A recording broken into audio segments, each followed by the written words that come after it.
Hello guys. जैसा कि आप जानते हैं, एक नई सीरीज हम स्टार्ट करने वाले हैं एचएम क्लासेस पर।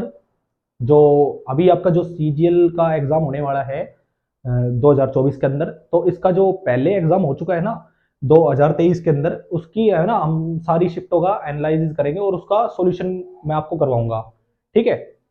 तो इसी क्रम में जैसे आगे चलते हुए हम पहले ना क्या करते हैं, शिफ्ट फर्स्ट को सोल्व करते हैं। तो इस शिफ्ट के जैसे क्या करेंगे, 25-25 क्वेश्चन हर एक शिफ्ट के क्या करेंगे, हम कंप्लीट करते चलेंगे। तो आज इसी सीरीज में आगे बढ़ते हुए हम करते हैं सीजीएल 2023 की शिफ्ट जो फर्स्ट हुई थी 14 तारीख की, 14 जुलाई की शिफ्ट फर्स्ट, उसका एनालिसिस करते हैं। तो देखिए, पहला क्वेश्चन आपकी स्क्रीन पर है आपके सामने। ए बी का 95% है, तो बी है वो ए का कितना परसेंट होगा। तो देखिए मेरे पास क्या है, जो ए है, मैं मान के चल लेता हूँ, इनको रेशो में ले लेता हूँ। जो ए है वो बी का 95% है। 95% का मतलब क्या होता है मेरे पास, अगर मेरे पास बी है ना वो 100 होगा, तो मेरे पास ए कितना होगा भाई, 95 होगा। ठीक है। अब बी क्या है, 100 है, और ए मेरे पास क्या है, 95% है। तो मैं क्या करूंगा, इनको रेशो में ले लूंगा। तो मेरे पास बी है ना, ये किससे कट जाएगा भाई, 5 से काट देगा। तो मैं ये कितने में कट जाएगा भाई, 20। और ये मेरे पास कितना आ जाएगा भाई, 19 पे। तो ए हमारे पास 19 हो जाएगा, और बी क्या हो जाएगा हमारे पास 20 है। तो जो ए है ना, सॉरी जो बी है वो ए का कितना परसेंट होगा। अब मेरे पास देखना, ये जो बी है वो ए का कितना परसेंट है। तो मैं क्या करूंगा, परसेंट निकालने के लिए मेरे पास क्या होता है, बी को मैं ऊपर रखता हूं। बी कितना है, 20, और कितने में से है, 19 में से। मल्टीप्लाई में मेरे पास परसेंटेज के लिए क्या हो जाएगा, मेरे पास 100 हो जाएगा। तो मैं क्या कर दूंगा, इसको मल्टीप्लाई कर लूंगा। तो आप है ना इसके लिए अपने ऑप्शन को चेक करिए। तो ऑप्शन क्या है मेरे पास, देख रखिए भाई।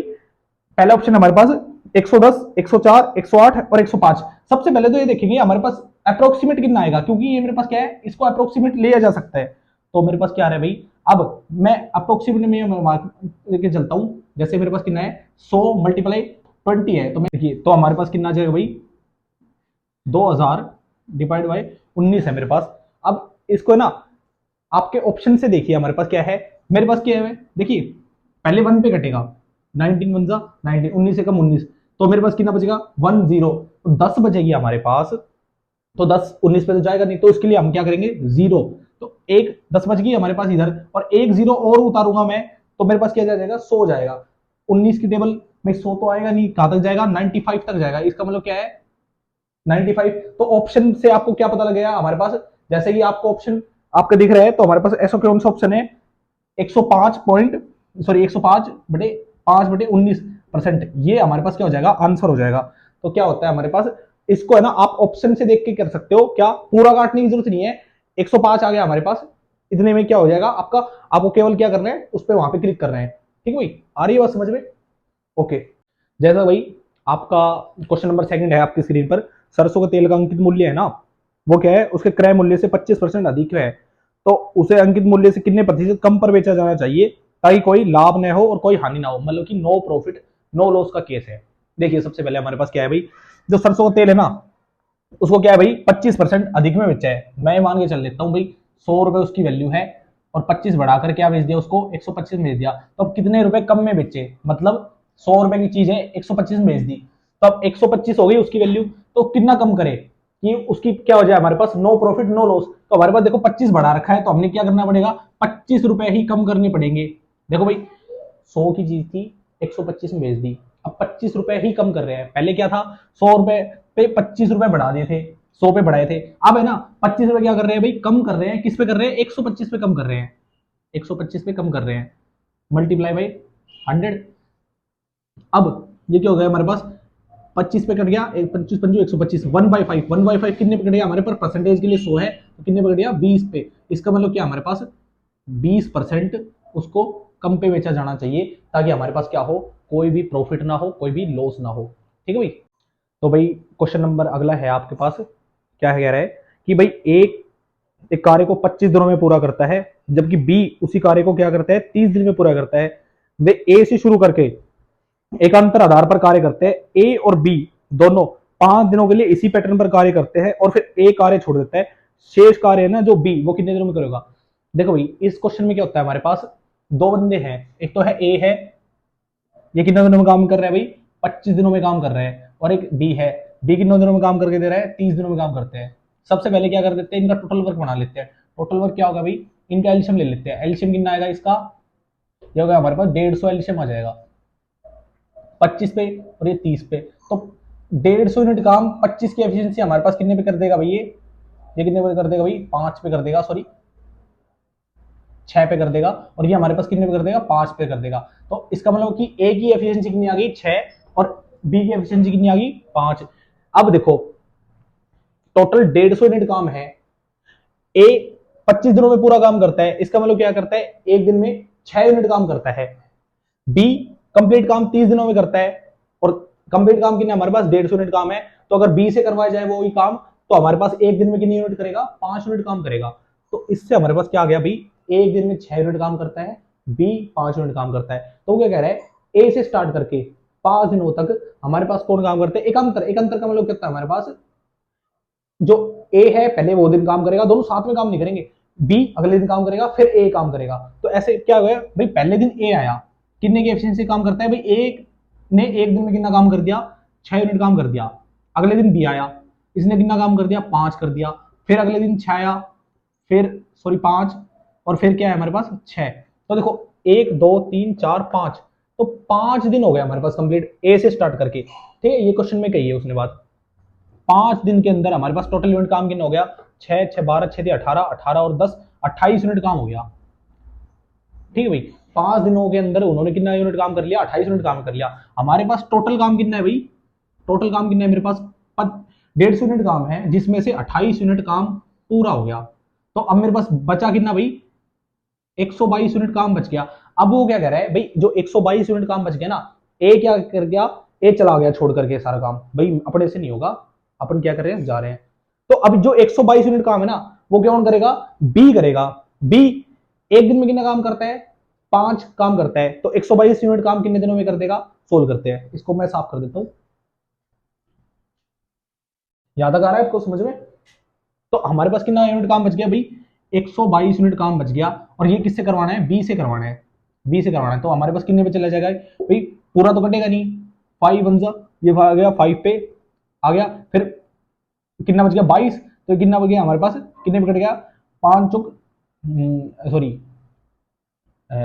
5 2 पे कटेगा, 5 दूनी 10, और हमारे पे कितना बच गया, 2 बचेगा, और ये कितना बचेगा 22। तो कितना आ जाएगा, 5 चौक 20, और यहाँ पे कितना बच गया फिर वापस से 2, और कितने में से बच गया 5। तो हमारे पास कितना आ गया भाई, 24.25 यूनिट। ये हमारे पास क्या है भाई, सॉरी दिन की वैल्यू आई है।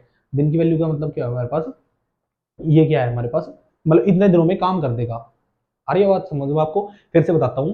देखिए ये कह रहा है कि ए और बी दो बंदे हैं, ए है ना 25 दिनों में पूरा काम कर देता है अगर वो अकेला काम करे, बी है वो 30 दिनों में काम कर देता है अगर वो क्या काम करे, अकेला काम करे। लेकिन वो क्या कह रहा है, ऐसे काम नहीं करते वो, फिर कैसे करते काम, ऐसे करते हैं जी। ए है ना, ए मतलब एकांतर दिनों में काम करता है। ए कह रहा है कि मैं काम करूंगा तो आप काम नहीं करोगे, फिर बी काम करेगा तो मैं काम नहीं करूंगा। ऐसे 5 दिनों तक तो काम किया उन्होंने। जैसे ए से स्टार्ट करी भाई, पहले ए फिर बी फिर वापस से ए फिर बी और फिर वापस से ए। 5वें दिन क्या हुआ, ए काम छोड़ के चला गया। जैसे पहले क्या, अगर ए ने काम किया, ए अकेले दिन अकेले ने काम किया है, फिर बी ने अकेले ने काम किया है, फिर सी ने सॉरी फिर ए ने, फिर वापस से बी ने, और फिर वापस से ए ने किया है। और 5 दिन के बाद क्या है, ए चला गया छोड़ के, भाई अपनी क्या है संभालो, मैं तो जा रहा हूं। इसका मतलब क्या है हमारे पास कि अब कौन काम करेगा, बचा हुआ सारा का सारा काम कौन करेगा, बी काम करेगा। अब देखो ए क्या है 25 दिन में काम कर सकता था, बी 30 दिन में पूरा काम कर सकता था, लेकिन हमने क्या लिया, इनका एल्शियम ले लिया दोनों के लिए। तो इनका एल्शियम हमारे पास कितने आया, 150। मैं मान के चलता हूं कि 150 मेरे पास कंप्लीट काम हो गया। ठीक है, 25 दिन में ए पूरा काम कर लेता है, तो 150 काम है ना, जो यूनिट है काम, वो कितने दिन में कर देगा, मतलब एक दिन के में कितने काम करेगा, 6 काम करेगा। तो एक दिन का काम कितना हो गया, ए का 6, बी का कितना दिन का हो गया 5। तो कह रहे हैं भाई सिंगल डे पहले ए ने काम किया तो 6 काम किया, फिर बी आया ये कह रहा है मैं 5 काम करता हूं, फिर ए आया 6 फिर 5 और फिर वापस से 6। तो इन्होंने कितना काम कर दिया, 28 यूनिट काम कर दिया। 28 यूनिट काम करने के बाद क्या है, एक छोड़ के चला गया। अब 150 यूनिट पूरा काम है, उसमें से 28 यूनिट हमारे पास पूरा हो गया, तो बचा कितना, 122 यूनिट काम बच गया। 122 यूनिट काम कौन करेगा, बी अकेला करेगा। बी की एफिशिएंसी कितनी है भाई, 122 यूनिट काम करना है, और एक दिन में कितना काम करता है, 5 काम करता है। तो हमारे पास कितने दिन में काम कर देगा, 24 से ही 2/5 दिन में हमारे पास क्या कर देगा, बी कंप्लीट काम कर देगा। यही आपका आंसर है। आ रही बात समझ में आपको। तो भाई अगले क्वेश्चन पे आते हैं हम। अगला क्वेश्चन हमारे पास क्या, देखिए 8 पुरुष एक कार्य को क्या कितने दिनों में करते हैं? 45 दिनों में पूरा कर सकते हैं। और 8 महिलाएं है ना, उसी कार्य को कितने दिनों में कर सकती है? मतलब 18 दिन में पूरा कर सकती है। 5 पुरुष और 8 महिलाएं उसी कार्य को कितने दिनों में पूरा करेंगे? देखो भाई, मेरे पास क्या है? 8 मैन है, ठीक है, और मेरे पास क्या है? 8 वुमेन है। अब मैन कितने दिन में पूरा कर सकते हैं काम? 45 दिन में पूरा कर सकते हैं। और वुमेन कितने दिन में कर सकती है भाई? 18 दिन में कंप्लीट कर सकती है। ये मेरे पास क्या कह रहा है? क्वेश्चन कह रहा है जो 8 पुरुष है वो 45 दिन में किसी कार्य को पूरा कर सकते हैं, और वुमेन है वो 18 दिन में पूरा कर सकती है। तो है ना, अब कितने क्या क्या है उसने? 5 पुरुष और 8 महिलाएं मिलकर उसी काम को कितने दिनों में पूरे करेंगे? तो क्या करते हैं, इसको पूरा करते हैं भाई। अब क्या है मेरे पास यहाँ पे? कितना है? जो 8 है मैन, वो किसी कार्य को कितने दिन में? 45 दिन में पूरा कर सकते हैं। और 8 वुमेन है, वो उस कार्य को कितने दिन में पूरा कर सकते हैं भाई? 18 दिन में पूरा कर सकती है। तो मैन और वुमेन की एफिशिएंसी लगा लेता हूँ मैं। जैसे 9 से काट देता हूँ, 9 दूनी 18, 9 पंजू 45, 8 से मेरे पास 8 कट गया, तो मेरे पास कितना बच गया भाई? 5 मैन किसके इक्वल है? 2 वुमेन के। यहाँ से 2 बच गया ना ये, ठीक है। अब मैन और वुमेन की एफिशिएंसी निकाल लेता हूँ भाई। मैन कितना है मेरे पास? मैन अपॉन में कितना आ जाएगा? वुमेन। ये 2 है, ये 5 इसके नीचे चला जाएगा, तो कितना बच गया? 5। तो मैन है ना, वो कितनी आ गई मेरे पास? अगर मैं इसको रेशो में करूं तो ये वैन मैन वुमेन 2 और 5 की क्या आ गई मेरे पास? क्या आ गई? इनका ये रेशियो आ गया, ठीक है भाई। अब मैं क्या करता हूँ, क्वेश्चन के अकॉर्डिंग चलता हूँ। क्या कह रहा है वो? इसको यहां से हटा देते हैं एक बार। यहाँ पे क्या कह रहे हैं भाई? 5 पुरुष और 8 महिलाएं मिलकर कितने दिन में काम करेंगे? अब देखो, इन दोनों में से कोई भी केस उठा लो एक। जैसे मैं ये पहला केस उठा लेता हूँ भाई। 8 मैन, मैन की एफिशिएंसी कितनी आ गई हमारे पास? 2 है, तो यहाँ पे डायरेक्ट 16 लिख दूं क्या मैं? 16 कितने दिनों में काम कर सकते हैं? 45 दिनों में काम कर सकते हैं, ठीक है, ये आ गया। और अब इधर क्या है मेरे पास? क्या करवाना है भाई? 5 पुरुष और 8 महिलाएं, मतलब कि 5 मैन प्लस में 8 वुमेन, वो मिलकर कितने दिनों में काम कर सकते हैं? मैं वर्क लिख देता हूँ, सॉरी टाइम लिख देता हूँ। कितने दिनों में काम कर सकते हैं, मतलब इनको कितना टाइम लगेगा? देखो, मैन, यहाँ पे मैन की एफिशिएंसी कितनी आ गई मेरे पास? 2 आ गई। और वुमेन, वुमेन क्या है मेरे पास? यहाँ पे इसकी जगह रखता हूँ मैं 5 रख सकता हूँ, तो मेरे पास कितना आ गया भाई? ये कितना आ गया? 10 प्लस में 8 पंचू 40, ये कितना हो गया? 50। और ये कितना है टाइम जो उसको लगेगा? कितना टाइम लगेगा? तो मैं यहाँ पे क्या कर सकता हूँ, इसको सोल्व आउट करके मैं क्या कर सकता हूँ इसको कंप्लीट। मेरे पास क्या है? 16 मल्टीप्लाई 45 इज इक्वल टू, देखो यहाँ पे कितना आ गया? ये 50 है। और टाइम कितना लगेगा इनको भाई? कितना टाइम लगेगा? तो देखिए ये 50 है, इधर आके कितना हो जाएगा? डिवाइड में चला जाएगा मेरे पास। 50 है, 5 से कट जाएगा 9 पे, कितने कट जाएगा? 10 पे। ये फिर कट जाएगा 2 से 8 पे, ये कितने कट जाएगा? 5 पे। 9 अठू कितना आ गया हमारे पास? 72 अपोन में कितना है? 5 है, तो ये कितने भी चल जाएगा भाई मेरे पास? 5 एकम 5, 2 बच गया, 5 चौक 20, और 2 किस पे? 5 पे। तो ये क्या है भाई? इतना इनको टाइम लग जाएगा, मतलब कितने दिन लग जाएंगे? ये कह रहा है, फिर से मैं देखता हूँ, आप फिर से मैं बताता हूँ आपको क्वेश्चन को। ये कह रहा है भाई, एक आदमी है ना, सॉरी 8 आदमी, 8 मैन है, वो किसी कार्य को कितने दिन में करते हैं? 45 दिन में कर सकते हैं। उसकी जगह 8 जो वुमेन है ना, वो कितने दिन में कर सकती है उस काम को? 18 दिन में कंप्लीट कर सकती है। तो हमने क्या किया?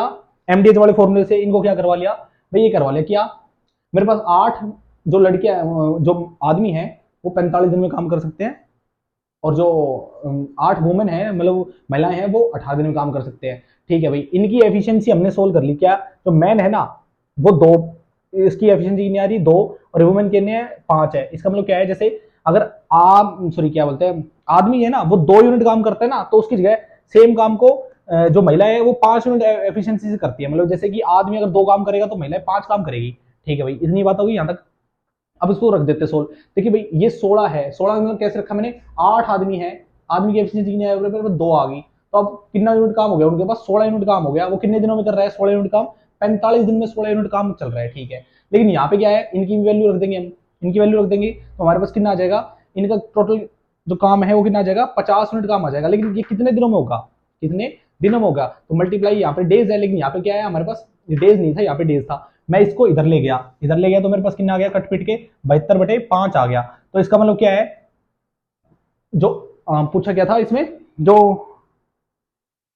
5 आदमी और 8 महिलाएं, वो कितने दिनों में काम करेगी? वो हमारे पास कितने दिनों में काम करेगी भाई? 14 से ही 2/5 दिनों में वो काम को क्या कर देगी? कंप्लीट कर देगी। ठीक है भाई, यहां तक आ गया समझ में आपको? देखो भाई, अगले क्वेश्चन पे आते हैं। हमारे पास क्वेश्चन है किससे डिविजिबल हो गई एक वैल्यू। जैसे मेरे पास क्या है, 6 की पावर कितनी है? 25, प्लस में मेरे पास कितने हैं? 6 की पावर 26, प्लस में 6 की पावर 27, और प्लस में क्या है भाई? 6 की पावर 28। तो ये क्या कह रहा है कि ये किससे डिविजिबल है? आपको ऑप्शन दे रखे 4। तो हमारे पास क्या है भाई, जो इनके अंदर क्या होगा हमारे पास, देखो डिविजिबल क्या होते हैं किसी चीज से। सबसे पहले एक चीज देखते हैं, जैसे अगर मैं कहता हूं क्या मेरे पास क्या है भाई, कोई चीज, जैसे मेरे पास लिखता हूं मैं वैल्यू 11 है, तो अगर मेरे पास 4 ऑप्शन दे रखे हैं तो 11 है ना, किसी वैल्यू से डिविजिबल है। मैं मान के चलता हूं जैसे क्या है मेरे पास भाई, 11 क्यूब है 1331। बताओ इससे 11 डिविजिबल है क्या नहीं है? 11 डिविजिबल है या नहीं है, तो हमें कैसे पता लगेगा क्या इसमें 11 का मल्टीपल है? क्या ये पूरा हो जाए तो मैं कहूंगा कि हाँ जी सर है।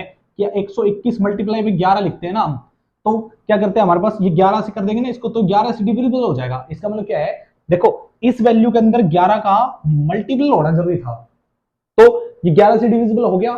ठीक है भाई, हमारे पास अगर मैं कहता हूं कि सर अब एक बात बताओ आप, क्या हमारे पास 104 है, वो ना 13 से डिविजिबल है क्या नहीं है? फिर 13 से डिविजिबल होगा कितने पे? हमारे पास 13 से 8 पे डिविजिबल होगा। मैं क्या करता हूँ, 13 मल्टीप्लाई में 8 ऐसे कर देता हूँ। और अब बताओ ये 13 से डिविजिबल है या नहीं है? इसका मतलब क्या है मेरे पास, देखो इस वाली वैल्यू के अंदर है ना, इसको ऐसे लिख सकते हैं। ठीक है, तो मेरे पास क्या है भाई, इसके अंदर 13 का डिविजिबल कैसे होगा भाई? 13 क्या है मेरे पास डिविजिबल जा रहा है। ठीक है, कटेगा या नहीं कटेगा ये बताओ मेरे को। ठीक है, क्या है इस वैल्यू के अंदर 13 का मल्टीप्लाई हो रहा था, 13 इसके अंदर ऑलरेडी था, तो हम क्या गया, हम बता सकते हैं कि हाँ भाई ये 13 से डिविजिबल होगा। ठीक है भाई, यहां तक आ रही है बात समझ में आपको? क्या है, कोई भी वैल्यू किसी भी वैल्यू से डिविजिबल कैसे होगी कि उसके अंदर उसका मल्टीप्लाई हो ना हो, सॉरी हो, ये जरूरी है हमारे पास। अब क्या है मेरे पास, जैसे भाई 6 है भाई, ये 3 से जाएगा कि नहीं? अब जाएगा क्यों नहीं भाई, ये 2 मल्टीप्लाई में 3 है, क्योंकि 3 इसके अंदर मल्टीप्लाई में था ना, तो मेरे पास क्या है 3 चला गया। तो अब क्या करेंगे हम, इस वैल्यू के अंदर है ना हमारे पास क्या है, यहाँ पे क्या है मेरे पास, हमने क्या बात करी थी, 6 की पावर में 25 को क्या कर देता हूँ, कॉमन ले लेता हूँ। ठीक है, 6 की पावर 25 कॉमन हो गया, तो मेरे पास यहाँ पे क्या बचेगा, एक। यहाँ पे देखो खुद क्या बचेगा 6, यहाँ पे 6 की पावर कितनी बचेगी 2, यहाँ पे कितना बचेगा भाई 6 की पावर कितना हो गई 3। इतनी बात होगी यहाँ तक। अब देखिए इसके अंदर क्या है भाई, 6 की पावर 25 तो मेरे पास बाहर है। अब देखो मेरे पास क्या है यहाँ पे, इस ब्रैकेट के अंदर एक, 6 की पावर, सॉरी 6 को 6 लिखेंगे, 6 का स्क्वायर कितना होता है हमारे पास 36, और 6 क्यू कितनी होती है हमारे पास 216। अब देखो भाई ये आपको याद होनी चाहिए। ठीक है, अब देखिए 216 को मैं इन सबको मैं क्या कर देता हूँ, ऐड कर देता हूँ भाई, 216, 36, 6 और 1, 6 6 12 सीधे 18 और एक 19, 19 9, यहाँ पे कितना बच गया, एक 3 4 और एक 5, और ये कितना हो गया 259। एक बार क्लियर अप कर देता हूँ मैं इसको यहाँ पे, अगर आपको नहीं दिख रहा तो देखिए भाई, दिख रहा है यहाँ तक? ठीक है, 6 की पावर 25 ब्रैकेट में, इन सब का टोटल हमारे पास कितना है भाई 259।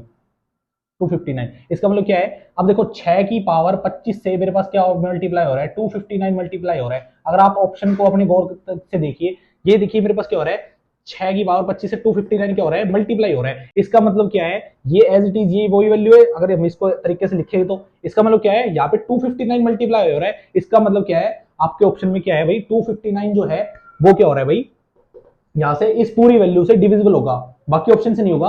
आप करके देख सकते हैं, इस चीज को कोई दिक्कत नहीं है, क्योंकि ये ऑप्शन रखे इस तरीके से जाते हैं हमारे पास।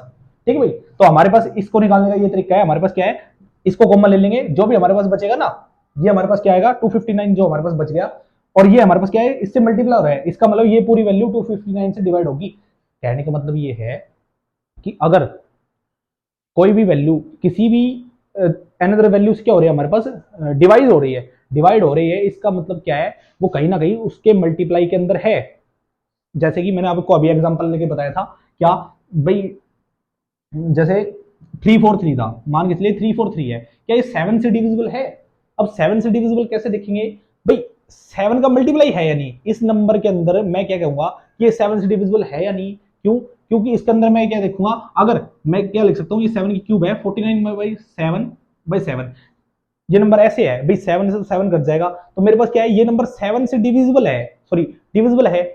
क्यों? क्योंकि इसमें 7 का मल्टीप्लाई है ऑलरेडी। इसीलिए तो हमारे पास ये क्या है, ये नंबर भी इससे डिविजिबल होगा। क्यों? क्योंकि इसके अंदर क्या है, इसका ऑलरेडी मल्टीप्लाई है। तो बात आगे होगी आपको समझ में, ज्यादा मेरे को लगता है। ठीक है भाई, क्वेश्चन है हमारे पास क्या, दो संकेंद्रित वृत्तों की त्रिज्याएं 10 सेंटीमीटर है और 6 सेंटीमीटर है। बड़े वृत्त की उस जीवा की लंबाई ज्ञात कीजिए जो छोटे वृत्त को स्पर्श करती है। देखिए क्वेश्चन में क्या कह रहा है, हमारे पास सर्कल है एक, अच्छा परफेक्ट तो नहीं बना, देखिए आप काम निकाल लीजिए इससे ही। मेरे पास क्या है दूसरा, तो हमारे पास क्या है भाई, ये इनका क्या हो गया सेंटर पॉइंट। तो हमें क्या बताना है भाई, एक की है ना जो रेडियस है, त्रिज्या है, वो कितनी हमारे पास 6 सेंटीमीटर है और दूसरे की कितनी हमारे पास 10 सेंटीमीटर है। तो हमें क्या बताना है, उस बड़े वृत्त की जीवा की लंबाई जो उसको स्पर्श करती है। देखिए हमें क्या बताना है, हमें इसकी लंबाई बतानी है, इस बड़े वृत्त की जीवा की कोड की। तो हमारे पास क्या है, देखिए भाई यहां से ये छोटा वृत्त है ना, इसकी जो हमारे पास क्या है रेडियस, वो 6 सेंटीमीटर है, और जो इसकी रेडियस है ना हमारे पास, वो कितनी है भाई, वो 10 सेंटीमीटर है। यहाँ पे लिख देता हूँ 10 सेंटीमीटर। ठीक है भाई, तो हमें क्या बतानी है, इस जीवा की लंबाई बतानी है, इस जीवा की लंबाई। मैं नाम दे देता हूँ उसको, ए से लेके बी तक का नाम दे दिया मैंने। ठीक है, अब जैसे कि हमारे पास क्या होता है भाई, इसको पूरे को लंबाई बतानी है। अब देखो ये मेरे पास क्या है, राइट एंगल ट्राइंगल है जो 90 डिग्री पे करता है। तो हमारे पास एक ट्रिपलेट होता है, ट्रिपलेट हमारे पास क्या होता है भाई, 3 4 5 का ट्रिपलेट होता है। अगर मैं इसका डबल कर देता हूँ तो मेरे पास कितना हो जाएगा भाई, 6 8 और 10। ठीक है भाई, तो मेरे पास क्या है भाई, 6 और 10 तो मेरे को दिख रहे हैं भाई, 6 10, इसका मतलब क्या है, ये वाली जो साइड है इसकी, ये हमारे पास कितनी होगी, 8 होगी। 8 होगी तो हमारे पास ये दूसरी वाली भी कितनी होगी, क्योंकि हमारे पास क्या है, जो ये परपेंडिकुलर हमने ड्रॉ किया है पूरा, ये रेडियस को क्या करता है, दो इक्वल क्या करता है, हिस्सों में काट देता है। तो ये 8 है मेरे पास, तो ये भी मेरे पास 8 होगी। तो हमें क्या बतानी है, ए से लेके बी तक की पूरी लेंथ बतानी है। तो हमारे पास दोनों कितनी हो जाएगी भाई, 16 हो जाएगी। इसका मतलब क्या है, जो कोड है ना, जो जीवा है उसकी लंबाई कितनी है हमारे पास, 16, जो क्या है सेंटीमीटर में, मीटर में भाई, एक सेंटीमीटर है, तो हमारे पास क्या आ जाएगी 16 सेंटीमीटर। ठीक है भाई, आगे आपको समझ में, देखिए ये क्या है भाई, छोटे जो सर्कल है ना उसकी क्या दे रखी है, मेरे पास रेडियस 6 दे रखी है, बड़े वाली कितनी दे रखी है, 10 दे रखी है। छोटी क्या है, सेंटर पॉइंट ये दोनों का, बड़ी रेडियस ये होगी, इसको टच कर रही है, छोटी वाली इसको टच कर रही है। ठीक है भाई, हमारे पास ट्रिपलेट होता है 3 4 5 का। पाइथागोरस, अगर आपको ये नहीं पता तो पाइथागोरस इसमें लगा के आप क्या कर सकते हैं, इसको सोल्व आउट कर सकते हैं। देखिए ट्रिपलेट में क्या होता है, अगर आप में अगर 2 का गुना करिए, 3 का गुना करिए, 4 का गुना करिए, कुछ भी कीजिए, लेकिन हमारे पास क्या है, जैसे ये ट्रिपलेट है ना, तो इनका मल्टीप्लाई भी ट्रिपलेट होगा, कितने भी गुना कर दीजिए, जैसे 3 गुना, 4 गुना, 5 गुना, वो भी क्या होंगे, सब ट्रिपलेट होंगे। तो हमारे पास ये वाली वैल्यू कितनी है, एक तो हमारे पास कितनी 6 साइड है, दूसरी कितनी है 10 है। तो हमारे पास क्या है, जो हाइपोथेन्यूज है वो 10 है, ये हमारे पास परपेंडिकुलर हो गया 6 हो गया, तो जो बच गई साइड वो कितनी होगी हमारे पास, 8 होगी। अब यहाँ से आता 8 है, तो दूसरी भी इतनी ही बड़ी है, वो भी कितनी होगी 8, तो दोनों कितनी हो जाएगी 16 सेंटीमीटर। उसकी पूरी लेंथ कितनी हो जाएगी हमारे पास, 16 सेंटीमीटर हो जाएगी। अगला क्वेश्चन आया आपकी स्क्रीन पर, साइन ए प्लस बी कितना है, 1 है, और कोस ए माइनस बी वो कितना है, 1/2 है। तो ए का मान ज्ञात कीजिए। देखिए भाई आसान सा क्वेश्चन है हमारे पास भाई, साइन कितना है, ए प्लस बी, ए प्लस में बी, ये कितना हमारे पास 1 है। ठीक है, और मेरे पास कितना है भाई, कोस ए माइनस में बी, माइनस में बी, ये कितना है भाई 1/2, 1/2 है। तो हमारे पास किसकी वैल्यू बतानी है भाई, हमारे पास किसकी वैल्यू बतानी है, ए की वैल्यू बतानी है। ए की वैल्यू कितनी होगी, देखिए साइन ए प्लस बी, और ये मेरे पास कोस ए माइनस बी। देखिए साइन और कोस की इनकी वैल्यू आपको पता होनी चाहिए। देखिए साइन की वैल्यू है ना 1 किस पे आती है, तो आपको याद होगा, आपने अगर इनकी वैल्यू अच्छे से याद कर रखी होगी, तो हमें क्या पता है भाई, ये वैल्यू ना किसकी होती है भाई, साइन 90 डिग्री पे आती है। और कोस की वैल्यू है ना जो 1/2, वो कितने पे आती है, तो मैं इसको क्या लिख सकता हूँ सर, ये वैल्यू आती है कितने पे, कोस 60 डिग्री पे आती है वैल्यू। यहां तक है आपको पता। अब मैं क्या कर दूंगा भाई, यहां से मेरे पास कट जाएगा, साइन से मेरे पास साइन कट गया, कोस से मेरे पास कोस कट गया। तो मैं क्या कहूंगा भाई, मेरे पास ए प्लस में बी है ना, वो तो मेरे पास कितना है 90 है, और मेरे पास ए माइनस में बी है ना, इस कोस वाले का, वो मेरे पास कितना है 60 डिग्री है। ठीक है भाई, और ए और बी मेरे पास क्या है, दोनों कैंसिल हो जाएंगे, तो मेरे पास कितना हो जाएगा भाई, 2a is equal to, not से मेरे पास कितनी हो गई, नंबर साइड 150। तो मेरे पास ए की वैल्यू है ना, वो कितनी आ गई मेरे पास, 75 डिग्री आ गई क्या। और हमें बतानी भी किसकी वैल्यू थी, ए की ही वैल्यू हमें बतानी थी। ए की वैल्यू कितनी आ गई हमारे पास, 75 डिग्री। आ गया आपको समझ में। देखो भाई अगला क्वेश्चन देखो, हमारे पास क्या है, 900 मीटर लंबी एक ट्रेन है, वो कितने स्पीड से चल रही है भाई, 108 किलोमीटर प्रति घंटा की गति से चल रही है। 900 मीटर लंबे प्लेटफॉर्म को पूरी तरह पार करने में कितना समय लगेगा। तो हमारे पास क्वेश्चन क्या है भाई, ट्रेन, जो हमारे पास ट्रेन है ना, उसकी लेंथ कितनी है भाई, 900 मीटर, 900 मीटर, उसकी स्पीड कितनी है भाई, अगर मैं एक तरीके से कहूँ तो जो ट्रेन की ना जो डिस्टेंस, इसको बोलते हैं ट्रेन की डिस्टेंस, ट्रेन से डिस्टेंस लिख देता हूँ मैं यहाँ पे। 900 मीटर है, यहाँ पे कितना है भाई 108 उसकी स्पीड है। और ये देखना स्पीड है ना वो, ये मेरे पास किलोमीटर पर आवर के अंदर है, किलोमीटर पर आवर के अंदर है, लेकिन जो उसकी है ना लेंथ है वो पर किस में है, मीटर में है, ये ध्यान रखना। ठीक है भाई, एक 900 मीटर लंबा प्लेटफॉर्म है। और जो प्लेटफॉर्म है ना, प्लेटफॉर्म उसकी लेंथ कितनी है मेरे पास, 900 मीटर ही है, 900 मीटर। देखिए भाई, अब हमारे पास क्या होता है, एक फॉर्मूला होता है हमारे पास क्या, देखिए ट्रेन की जो डिस्टेंस है ना हमारे पास वो कितनी है, 900 मीटर। ट्रेन की स्पीड कितनी है, 108 किलोमीटर पर आवर। देखिए हमें क्या करना पड़ता है, पहले क्या होता है हमारे पास, इनकी यूनिट्स है ना, इनको सेम करना होता है हमारे पास। देखिए ये मीटर में है और ये हमारे पास क्या है, किलोमीटर के अंदर है। मतलब उसकी जो डिस्टेंस है ना वो तो मीटर में है और जो उसकी स्पीड है वो किलोमीटर में है। और जो हमारे पास ऑप्शन है ना वो आपके सेकंड्स में ही रखे, तो मीटर पर सेकंड में होता है। तो हमारे पास क्या होता है, इस किलोमीटर पर आवर को क्या करता हूँ मैं, मीटर पर सेकंड में कन्वर्ट कर देता हूँ। तो 108 है हमारे पास, इसको मैं क्या कर दूंगा, 5/18 से मल्टीप्लाई कर दूंगा। 5/18 से मल्टीप्लाई क्यों कर रहा हूँ, क्योंकि हमें पता है कि कोई भी चीज अगर किलोमीटर पर आवर में है तो उसको अगर मीटर पर सेकंड में कन्वर्ट करना है ना, मीटर पर सेकंड, तो मीटर के लिए क्या होता है, देखिए 1 किलोमीटर में कितना मीटर होता है, 1000। और सेकंड, सेकंड कितने होते हैं मेरे पास भाई, 1 घंटा है ना, उसको अगर सेकंड में कन्वर्ट करना है तो मेरे पास कितना हो जाएगा, पहले उसको क्या करेंगे भाई मिनट के अंदर कन्वर्ट कर देंगे तो 60 का मल्टीप्लाई होगा, और फिर उसको वापस से किस में करना है, 60 से, क्योंकि आवर को जब सेकंड में कन्वर्ट करना होता है तो 60 मैं इसको मल्टीप्लाई करके क्या लिख सकता हूँ, 3600 सेकंड कर सकता हूँ, 3600 सेकंड। क्योंकि 1 घंटे के अंदर हमारे पास कितने सेकंड होते हैं, 3600 सेकंड होते हैं। अब मेरे को क्या पता है भाई, 2 जीरो से मेरे पास 2 जीरो कट जाएगी, और यहाँ से मेरे पास कितने कट जाएगा, ये कट जाएगा 5 पे, और ये कितने कट जाएगा 18 पे। तो इसलिए मैंने किसका मल्टीप्लाई डायरेक्ट करवा दिया भाई, 5/18 का डायरेक्ट मल्टीप्लाई करवा दिया, किसमें कन्वर्ट करने के लिए, मीटर पर सेकंड में कन्वर्ट करवाने के लिए। यहाँ तक आई बात को, मैं कन्वर्ट करता हूँ, क्या था मेरे पास 108 गुणा में 5/18। देखिए किससे कट जाएगा भाई, ये 9 से 2 पे कट गया, 9 एकम 9, 9 दूनी 18, 2 से फिर कट जाएगा इन्हीं में 6 पे, 6 पंजू 30। जो उसकी स्पीड आ गई ना, अब तो बदली हुई स्पीड है हमारे पास, इसको मैं क्या कर सकता हूँ, यहाँ से क्या कर सकता हूँ मैं भाई, उसकी स्पीड क्या है 30 मीटर पर सेकंड। ये मैंने उसकी स्पीड को क्या कर लिया, कन्वर्ट कर लिया। अब एक बात बताओ, क्या भाई, जो जब ट्रेन है ना कोई प्लेटफॉर्म को पार करती है ना, तो वो क्या करती है, खुद की डिस्टेंस और प्लस में प्लेटफॉर्म की, मतलब जो ट्रेन की खुद की डिस्टेंस है प्लस प्लेटफॉर्म की खुद की डिस्टेंस, दोनों को कवर करती है वो। तो हमारे पास क्या होनी होगी, जो इनकी डिस्टेंस है ना दोनों की, वो क्या कर देगी, जुड़ जाएगी। तो हमारे पास क्या हो जाएगा भाई, 900 तो उस ट्रेन की डिस्टेंस है और 900 उस प्लेटफॉर्म की है, तो मेरे पास कितना मीटर हो गया, 1800 मीटर है। ठीक है, और हमारे पास क्या होता है भाई, एक फॉर्मूला होता है क्या, उसकी कितना टाइम लग रहा है ना, हमारे पास एक फॉर्मूला होता है speed is equal to distance upon में टाइम। तो मेरे को क्या चाहिए, मेरे को टाइम चाहिए, तो टाइम इधर आ जाएगा और मेरे पास क्या चल जाएगा, स्पीड इधर चल जाएगी, तो टाइम इधर और स्पीड इधर। तो डिस्टेंस कितनी होगी दोनों की, दोनों की डिस्टेंस होगी भाई 900 और उसकी 900, तो हमारे पास कितनी होगी डिस्टेंस, 1800 मीटर होगी। और जो उसकी स्पीड है ना वो कितनी होगी, 30 मीटर होगी। तो मैंने 1 जीरो से 1 जीरो काट, 3 से कट गया तो कितने बच गया, 3×18, ये 60। तो मेरे पास ये 60 आया, क्या है, ये टाइम आया। टाइम किस में होता है भाई, घंटे मिनट और सेकंड में होता है, तो हमारे पास किस में चल रहा है, सेकंड में चल रहा है हमारे पास सिस्टम। तो हमारे पास कितना आ जाएगा, 60 सेकंड आ जाएगी। क्वेश्चन आया कि नहीं आया तो समझो आपको, मैं एक बार फिर से बता देता हूँ आपको पूरा क्वेश्चन। एक ट्रेन है मेरे पास, जहां से यहाँ तक की डिस्टेंस, इसकी डिस्टेंस कितनी है मेरे पास भाई, 900 मीटर है।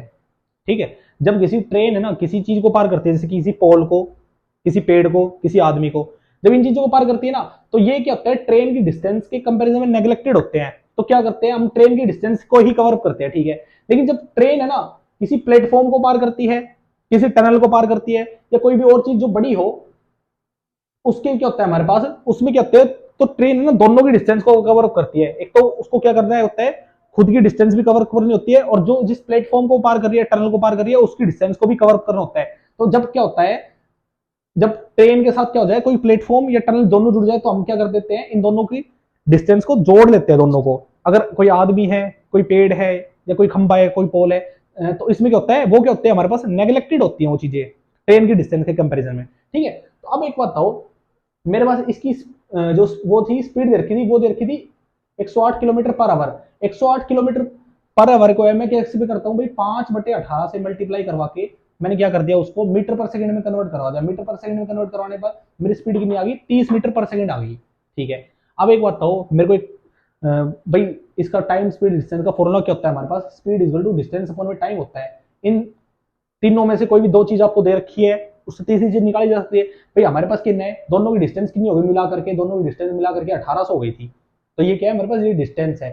स्पीड मेरे पास है 30। तो अब एक बताओ, मेरे को डिस्टेंस दे रखी है, मेरे को स्पीड दे रखी है, तो मेरे को क्या चाहिए, मेरे को टाइम चाहिए। तो टाइम है ना इधर चला जाएगा और स्पीड इधर जाएगी, तो डिस्टेंस के अपॉन में जब मेरे पास क्या जाएगी, स्पीड आ जाएगी ना, तो मेरे पास क्या हो जाएगा, कट जाएगा कितने पे, 60 पे कट जाएगा। और ये 60 क्या है मेरे पास, स्पाइट है मेरे पास टाइम। साइड क्या है मेरे पास, टाइम। और टाइम किस में चल रहा है मेरा, सेकंड्स के अंदर चल रहा है। तो मेरे पास क्या आ गया, मेरी इसका आंसर 60 सेकंड आ गया कि नहीं आ गया आपको समझ में। देखिए भाई, आप लोगों को अपनी स्क्रीन पे क्वेश्चन दिख रहा होगा, क्या कह रहे हैं, क्या यदि एंगल जो है ना M, angle C angle Z के बराबर है, ए सी बराबर है X Y sorry X Z के, तो ये क्या है ट्राइंगल ए बी सी और ट्राइंगल एक्स वाई जेड के सर्वांग सम होने के लिए निम्नलिखित में से कौन सी शर्त आवश्यक है। देखिए भाई क्या होता है, एक होता है सिमिलर और एक होता है सर्वांग सम। जैसे कि मैंने क्या ट्राइंगल, जैसे ये मेरे पास एक ट्राइंगल है और मैं इधर मान लेता हूँ कि छोटा ट्राइंगल है, इसका नाम जैसे ए बी सी है, ये क्या है, इसको मैंने नाम दे दिया डी ई एफ। अब देखिए क्या है, ये ट्रायंगल बड़ा है, ये ट्रायंगल छोटा है, तो ऑब्वियसली बात है हमारे पास क्या है, इसकी साइड्स बड़ी होंगी, इसकी साइड छोटी है, इसका एरिया बड़ा होगा, इसका एरिया छोटा होगा। लेकिन यहाँ पे क्या है, सर्वांग सम में उल्टा होता है। सर्वांग सम क्या मतलब होता है, सर्वांग सम समान, मतलब इसका मतलब कितना है, जैसे अगर ये साइड मान के चल रही है मेरे पास 10 है तो ये भी 10 ही होगी, ये साइड मेरे पास जैसे 5 है तो ये भी 5 होगा, ये एक्स वाई जेड मान के चलिए जैसे कुछ भी है, मैंने एक्स वाई जेड है, ये एक्स वाई सॉरी एक्स है, ये भी एक्स है, तो हमारे पास क्या होगा, सर्वांग सम के अंदर क्या होता है हमारे पास, उसका जो एंगल जैसे मान के चलिए इसके बीच में एंगल थीटा बन रहा है, तो इसके बीच में भी एंगल थीटा बनेगा। यहाँ पे एंगल क्या बन रहा है, जैसे मेरे पास अल्फा बन रहा है, तो यहाँ पे भी एंगल क्या बनेगा, मेरे पास अल्फा ही बनेगा। अरे बात समझ में। देखिए सिमिलर ट्राइंगल क्या होता है, साइज में छोटे बड़े हो सकते हैं लेकिन उनका रेशियो सेम होता है। रेशियो सेम होने का मतलब क्या होता है, जैसे ये 10 है तो ये 5 आ रखी है, इनका रेशियो सेम हो सकता है हमारे पास, लेकिन सर्वांग सम जो ट्राइंगल होते हैं ना उनके अंदर क्या होता है हमारे पास, वो जैसा पहला ट्राइंगल है वैसा का वैसा हमारे पास क्या होता है, दूसरा ट्राइंगल भी सेम होता है। भाई जो एंगल सी है ना एंगल जेड के बराबर है, एंगल सी एंगल जेड के बराबर है, ठीक है भाई। वो क्या कह रहा है, ए सी एक्स जेड के बराबर है, ये मेरे पास साइड है ए सी, ये किसके बराबर है, एक्स जेड के बराबर है। तो वो क्या कह रहा है भाई, सर्वांग सम होने के लिए और कौन सी शर्त आवश्यक है। इसके मतलब क्या होता है, देखिए हमारे पास है ना सर्वांग सम होने के लिए वैसे तो काफी सारी शर्तें दिखी है, लेकिन हमारे पास उनके अंदर एक होती है एस ए एस। इसका मतलब होता है side angle side. Side angle side का मतलब क्या होता है, अगर जैसे मेरे पास दो ट्राइंगल है, जैसे इनके बीच की जैसे क्या होते हैं दो साइड, जैसे ये साइड दोनों सेम है और इनके बीच का एंगल अगर सेम है ना, तो ये दोनों क्या होंगे भाई, मेरे पास सर्वांग सम होंगे। सर्वांग सम ये कह रहा है क्या, एसी है ना वो किसके बराबर है, एक्स और डी के बराबर है। इसका मतलब क्या है, ये साइड एक साइड तो हमारे पास क्या होगी, सेम होगी, ठीक है ओके है। दूसरी बात क्या कह रहे हैं भाई, जो एंगल सी है ना एंगल जेड के बराबर है, ओके भाई एक एंगल भी सेम हो गया। तो हमारे पास अब तीसरी कंडीशन कौन सी बचती है, देखिए ये नहीं कि कोई भी दो साइड हमारे पास क्या हो, सेम हो। जैसे मान के चलता हूं मैं, उसने कह दिया कि भाई एसी है ना एक्स एक्स जेड के समान है, ठीक है, एंगल सी एंगल जेड के बराबर है, ठीक है।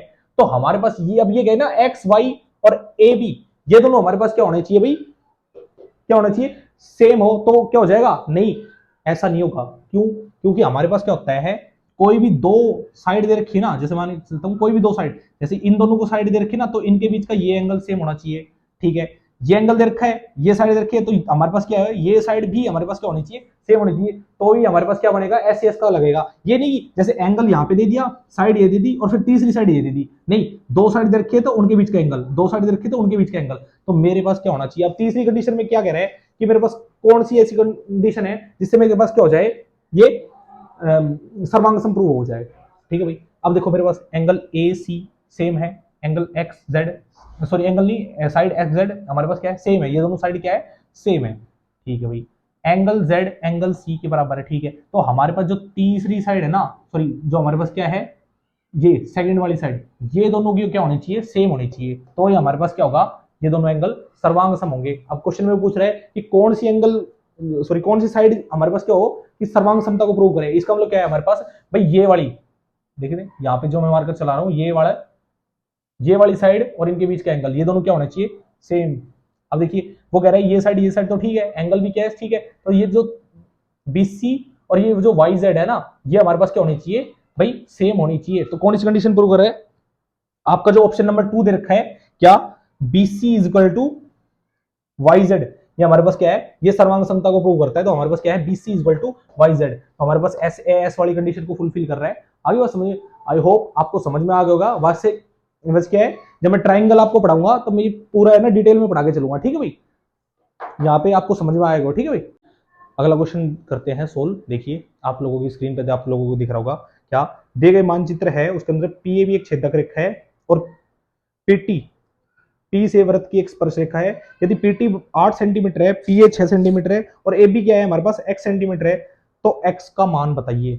देखिए हमारे पास क्या है, यहाँ पे एक एंगल ड्रॉ कर देता हूं मैं से, ये मेरे पास एक क्या है, सर्कल है। सर्कल से क्या कह रहा है अभी, एक पॉइंट P है, यहाँ पे क्या कर रहा है, एक स्पर्श रेखा बना रहा है, ठीक है। और एक लाइन क्या है इधर है, जो इसको क्या कर रही है, छेदते हुए अंदर जा रही है, यहां से यहां तक का, ठीक है भाई। ये एंगल क्या है, सॉरी एंगल नहीं, ये पॉइंट क्या है मेरे पास P, इसका नाम दे रखा है T। ये यहाँ पे जो टच कर रही है ये है मेरे पास एंगल A, और यहाँ पे क्या है मेरे पास एंगल, सॉरी एंगल नहीं, बार बार एंगल निकल रहा है भाई, यह है पॉइंट P, ठीक है। उसने ना P से लेके T तक की डिस्टेंस कितनी बता दी, मेरे पास क्या है 8 सेंटीमीटर। P से लेके A तक की डिस्टेंस कितनी बता दी, 6 सेंटीमीटर। और A से लेके B तक की डिस्टेंस हमारे पास नहीं पता, x है, तो वो x के बारे में पूछ रहा है, ठीक है भाई। तो देखो हमारे पास क्या है, एक फॉर्मूला होता है क्या, ये P से लेके T तक, देखो स्पर्श रेखा है, यहाँ पे क्या है P से लेके A तक और A से लेके B तक आगे तक जा रही है। तो हमारे पास है ना इसके लिए एक फॉर्मूला होता है, ज्योमेट्री का फॉर्मूला होता है, अगर आप लोगों ने पढ़ा हो, हमारे पास क्या होता है, PT square is equal to PA into में PB।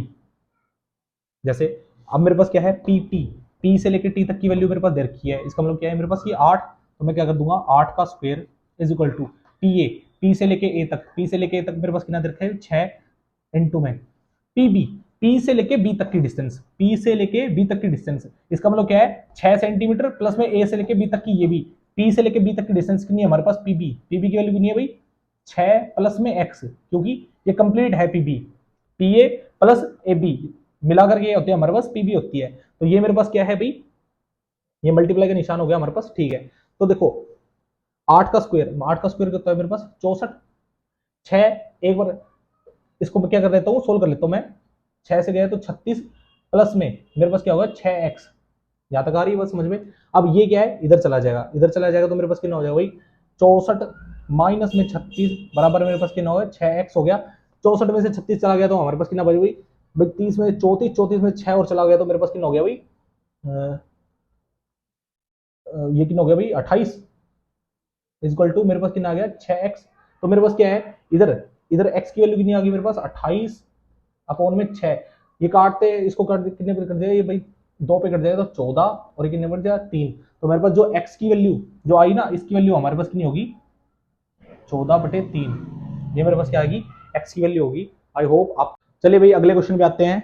अगला क्वेश्चन आपको दिखा रखा है आपकी स्क्रीन पर, देखिए इसको। एक दुकानदार है, वो दो है ना छूट योजनाएं प्रदान करता है।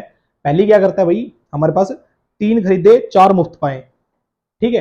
मतलब क्या कह रहा है भाई, पैसे तो आपको 3 ही के देने हैं, लेकिन क्या है 4 फ्री दूंगा मैं आपको, ठीक है भाई अच्छी बात है। दूसरी क्या कह रहा है, 5 खरीदे 6 मुफ्त पाए, इसका मतलब क्या है, मैंने पैसे 5 के दिए और खरीद ली कितनी मैंने, मतलब कि 6 और मिल गई मेरे को। कहने का मतलब क्या है, देखो मेरे यहाँ पे क्वेश्चन सोल्व करता हूँ भाई, पैसे मतलब एक क्या कहता हूँ मैं, इसको बोलते हैं सी मतलब कैश, और ये हो गया मेरे पास फ्री।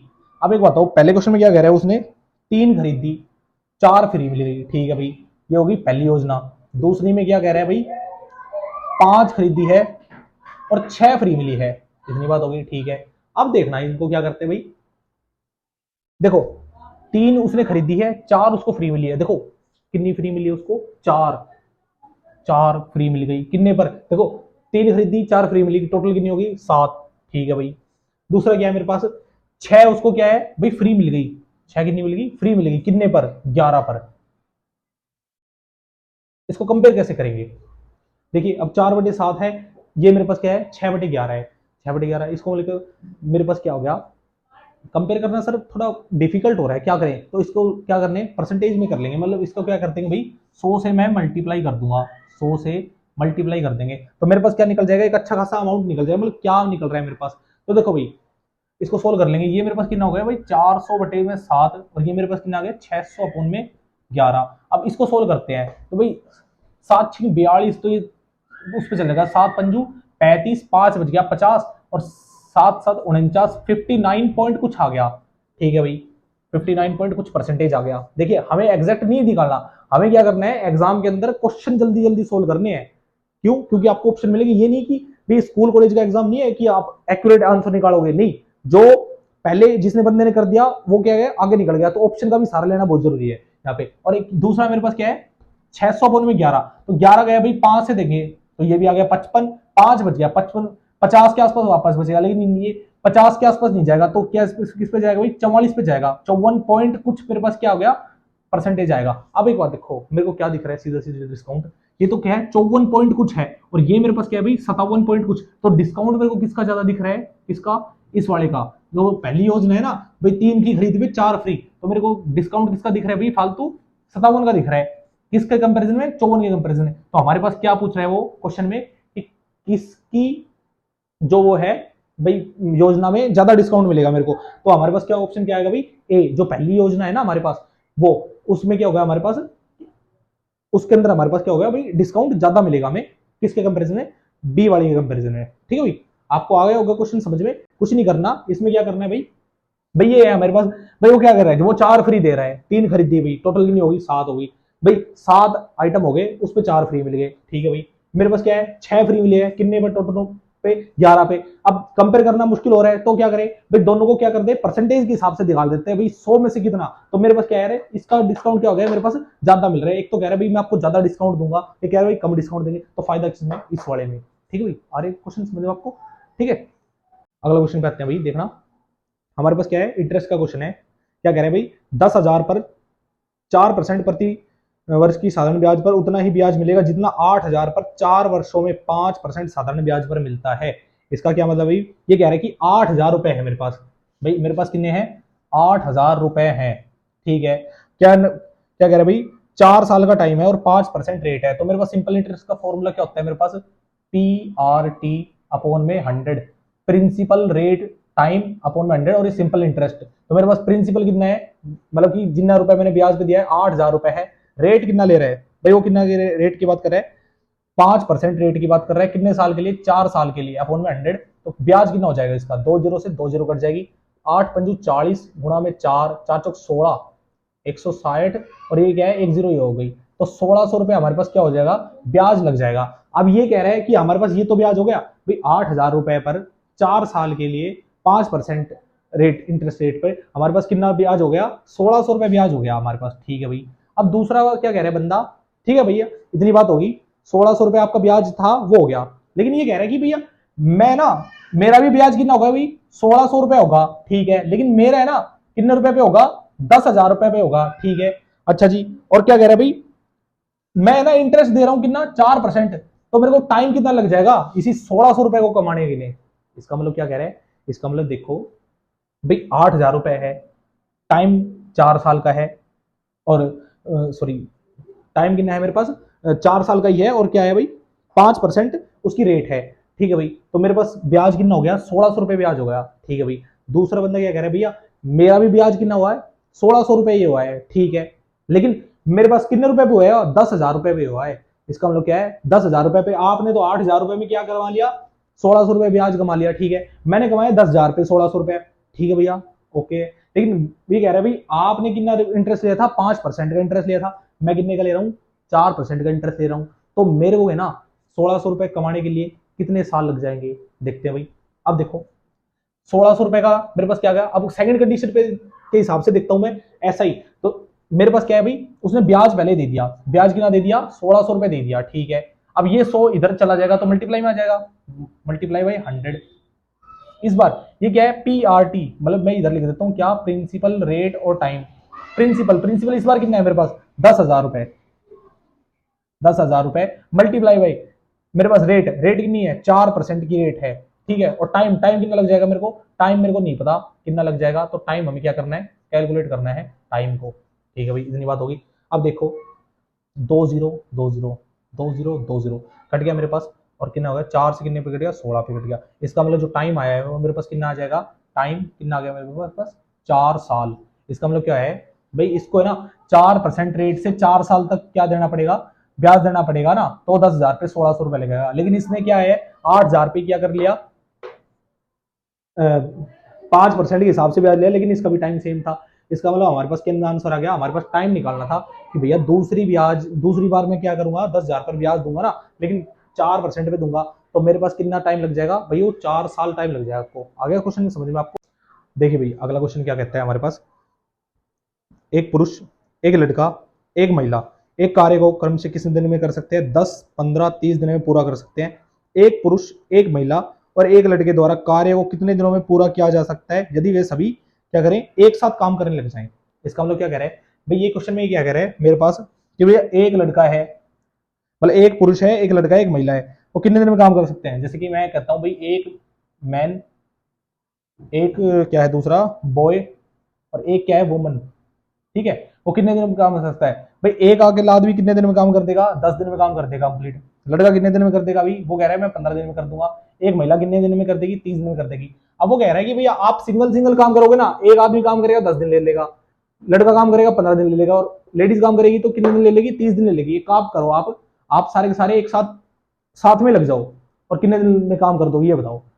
तो हमें क्वेश्चन में क्या करना है, यही बताना है क्या कि अगर ये तीनों सारे साथ में एक साथ काम करने लग जाएं तो कितने दिन में काम खत्म हो जाएगा हमारे पास। आज नहीं बात आ रही समझ में आपको, कोई दिक्कत? तो देखो हमारे पास क्या है, इनकी मैं क्या बना लेता हूं, टोटल वर्क बना लेता हूं। देखो भाई 10 दिन में काम कंप्लीट कर रहा है, 15 दिन में कर रहा है, 30 दिन में कर रहा है, तो मेरे पास इनका एल्शियम ले लेता हूं। एल्शियम क्या होता है हमारे पास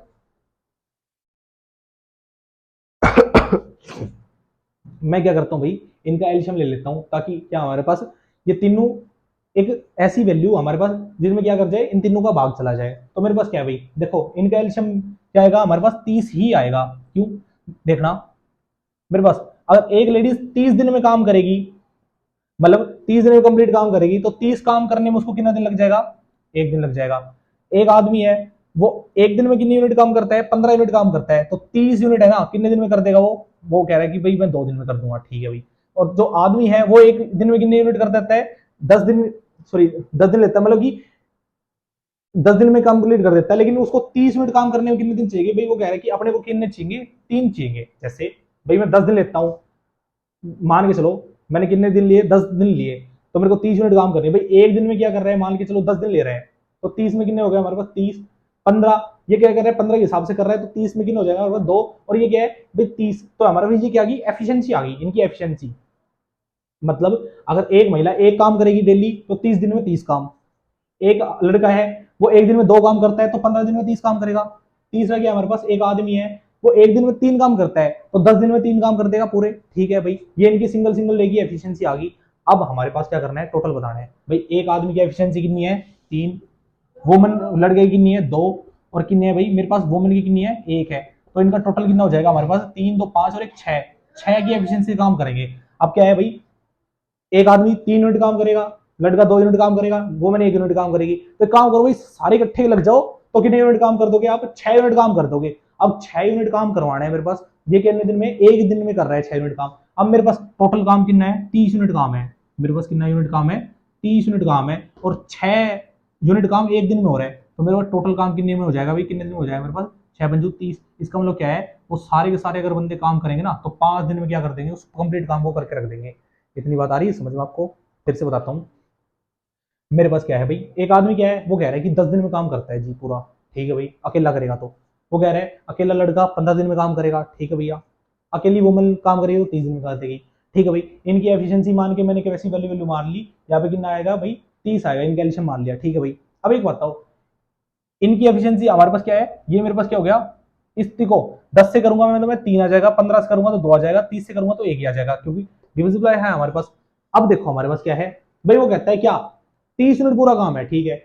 एक आदमी है भाई वो 3 यूनिट काम कर रहा है, ठीक है, 3 यूनिट काम कर रहे हैं, मतलब कि अगर वो एक दिन में 1 यूनिट काम कर रहे हैं मतलब 10, ठीक है। 30 दिन में, सॉरी 2 यूनिट काम कर रहे हैं तो 15 दिन में 30 कर देगा, ठीक है। वुमन भाई 30 ही दिन ले रही है और 30 यूनिट काम है तो 1 यूनिट काम आ गई उसकी। टोटल कितनी यूनिट होगी भाई, आदमी 3, लड़का 2 और वुमन 1 कर रही है, तो 3, 2, 5 और 1, 6, तो 6 यूनिट काम है ना मेरे पास टोटल हो रहा है कितने दिन के अंदर, एक दिन के अंदर। और मेरे पास टोटल काम कितना है, 3 यूनिट काम है। जितना मेरे पास काम है, एक दिन में मेरे पास कितना काम हो रहा है, एक दिन में मेरे पास 6 यूनिट काम हो रहा है, तो मेरे पास 5 दिन में पूरा 30 यूनिट काम हो जाएगा क्या। तो मेरे पास यहाँ पे आ गया आंसर आपका क्या कि 5 दिन लगेंगे उन तीनों को पूरा काम करने के लिए। आ रही बात समझ में आपको? देखिए भाई अगला क्वेश्चन है आप लोगों की स्क्रीन पे दिख रहा है आपको क्या cos theta is equal to √3/2 हमारे पास है। तो हमारे पास क्या कह रहा है भाई tan स्क्वायर थीटा और cos स्क्वायर थीटा का मान क्या होगा हमारे पास? बिल्कुल बेसिक सा क्वेश्चन है। हमारे पास क्या होगा, ये क्या कह रहा है भाई, जो cos थीटा है, cos theta is equal to मेरे पास कितना है √3/2 है। तो मेरे पास किसकी वैल्यू पूछ रहा है मेरे पास? तो क्या पूछ रहा है भाई, tan स्क्वायर थीटा इंटू में cos स्क्वायर थीटा की वैल्यू उसने मेरे को पूछी है। इतनी बात आ रही है समझ में आपको? अब एक बात बताओ, cos थीटा ये मेरे पास किसकी वैल्यू होती है भाई, cos के अंदर किसकी वैल्यू होती है? अगर मैं कहता हूँ भैया cos theta is equal to, इसको मैं क्या बोल सकता हूँ कि किस पे होती है? 30 पे होती है, 30 पे होती है ना। तो मेरे पास क्या है cos 30 डिग्री। तो cos 30 है वो मेरे पास कितना आ गया भाई, भाई √3/2 की वैल्यू है cos 30 की। तो मेरे पास क्या हो गया, cos से cos कट गया, जो थीटा है ना उसकी वैल्यू कितनी है 30 डिग्री है। और थीटा की वैल्यू को क्या कर दूंगा मैं यहाँ पे पुट कर दूंगा, tan स्क्वायर थीटा, थीटा की वैल्यू कितनी है 30 डिग्री। आपको देखो वैल्यू याद होनी चाहिए किसकी, आपको सारे एंगल की ट्रिग्नोमेट्री की वैल्यू याद होनी चाहिए। देखिए मेरे पास क्या है tan थीटा 30, tan 30 की वैल्यू कितनी होती है हमारे पास 1/√3 होती है। लेकिन यहाँ पे क्या है स्क्वायर लग रहा है, तो स्क्वायर की हो गया हमारे पास स्क्वायर इनटू में मेरे पास cos स्क्वायर थीटा तो हमारे पास क्या आ गया 30 मतलब कि √3/2 है, √3/2 है, इसका भी हमारे पास क्या है स्क्वायर है। अब एक बताओ इन दोनों पे स्क्वायर है तो क्या होगा 1/3 मल्टीप्लाई बाई ये कितना है √3 है, रूट से क्या हो जाएगा 3 पे कट जाएगा और ये नीचे वाले से कटेगा तो ये कितना आ जाएगा 4 आ जाएगा मल्टीप्लाई बाई, देखो 3 से 3 कट जाएगा तो मेरे पास वैल्यू कितनी आ गई 1/4। ये क्या आ गया, इसका आंसर आ गया क्या भाई tan square theta cos square theta, इनकी वैल्यू कितनी आ जाएगी मेरे पास 1/4। ये आपका आंसर है, बिल्कुल बेसिक सा था। ठीक है, अगला क्वेश्चन है आप लोगों का आपकी स्क्रीन पे क्या दिखा रहा है कि भाई चार संख्याएं 39, 117, 17 और y अनुपात में है, तो y का मान ज्ञात कीजिए। अनुपात में होते हैं चार वैल्यू, जब अनुपात में होती है ना तो हमारे पास क्या होती है प्रोपोर्शन में। तो इसको कैसे लिखेंगे हम, जैसे मेरे पास क्या है 39:117 प्रोपोर्शन, हमारे पास कितने 17:y। इसको मैं क्या लिख सकता हूँ, देखिए 39 रेशियो में जो चीज होती है ना उसको मैं लिख सकता हूँ 39/117। इस प्रोपोर्शन का मतलब होता है ये किसके बराबर है, इसके बराबर है 17/y। तो y की वैल्यू बतानी है मेरे। तो अब ये देखो ये क्या है मेरे पास 13 से कट रहा है, 13 3 पे कट रहा है, 13 9 पे कट रहा है, 1/3 3 पे कट जाएगा। अब कुछ नहीं कट रहा तो क्रॉस मल्टीप्लाई हो जाएगा, क्रॉस मल्टीप्लाई इधर कुछ नहीं है तो मेरे पास कितना आ जाएगा भाई y, और ये कितना है 17 कितना होता है मेरे पास 51। तो y की वैल्यू कितनी आ गई मेरे पास 51 आ गई, बिल्कुल बेसिक सा था, बस वैल्यू क्या करनी थी पुट करनी थी। और देखिए भाई अगला क्वेश्चन है आप लोगों की स्क्रीन पे क्या देख रखा है, यदि a प्लस बी प्लस सी बराबर क्या है मेरे पास 16 है, a का स्क्वायर प्लस b का स्क्वायर प्लस c का स्क्वायर बराबर मेरे पास क्या है 90। तो मेरे को क्या बताना है a plus b sorry a b plus b c plus c a. देखिए अगर आप फॉर्मूला लगा सकते हैं तो इसको फॉर्मूले से कर लीजिए, लेकिन मैं क्या कहूंगा फॉर्मूला इसमें क्या आएगा थोड़ा सा बड़ा पड़ेगा। अगर आपको टाइम बचाना है एग्जाम के अंदर तो बिल्कुल जो छोटी छोटी चीजें हैं उनको बड़ा ध्यान से क्या करना पड़ता है, हमें देखना पड़ता है। तो मैं एक तरीका बताता हूं आपको, देखिए मेरे पास क्या है, इसको मैं लिख लेता हूं यहाँ पे भाई a प्लस बी प्लस में c, ये मेरे पास किसकी वैल्यू दे रखी है, ये मेरे पास c है 16, भाई a का स्क्वायर प्लस में b का स्क्वायर प्लस में c का स्क्वायर, ये मेरे पास क्या है भाई 90 है। तो मेरे को क्या बताना है भाई ए बी प्लस में बी सी प्लस में सी ए, इसकी वैल्यू हमें क्या बतानी है भाई। देखो अब ये तीन वैल्यू दे रखी है, अब कोई बंदा होगा तो वो कहेगा भाई फिर फॉर्मूला लगा दूंगा, इसको क्या कर रहे हो भाई इस पे क्या कर दूंगा मैं स्क्वायर लगा दूंगा, तो ए का स्क्वायर बी का स्क्वायर सी का स्क्वायर आ जाएगा मेरे पास, फॉर्मूला लगा सकते हो सिंपल सा है। लेकिन अगर ये थोड़ा और भी क्वेश्चन बड़ा होता तो इसको क्या करते, देखो ए प्लस बी प्लस सी है हमारे पास, कोई दिक्कत नहीं।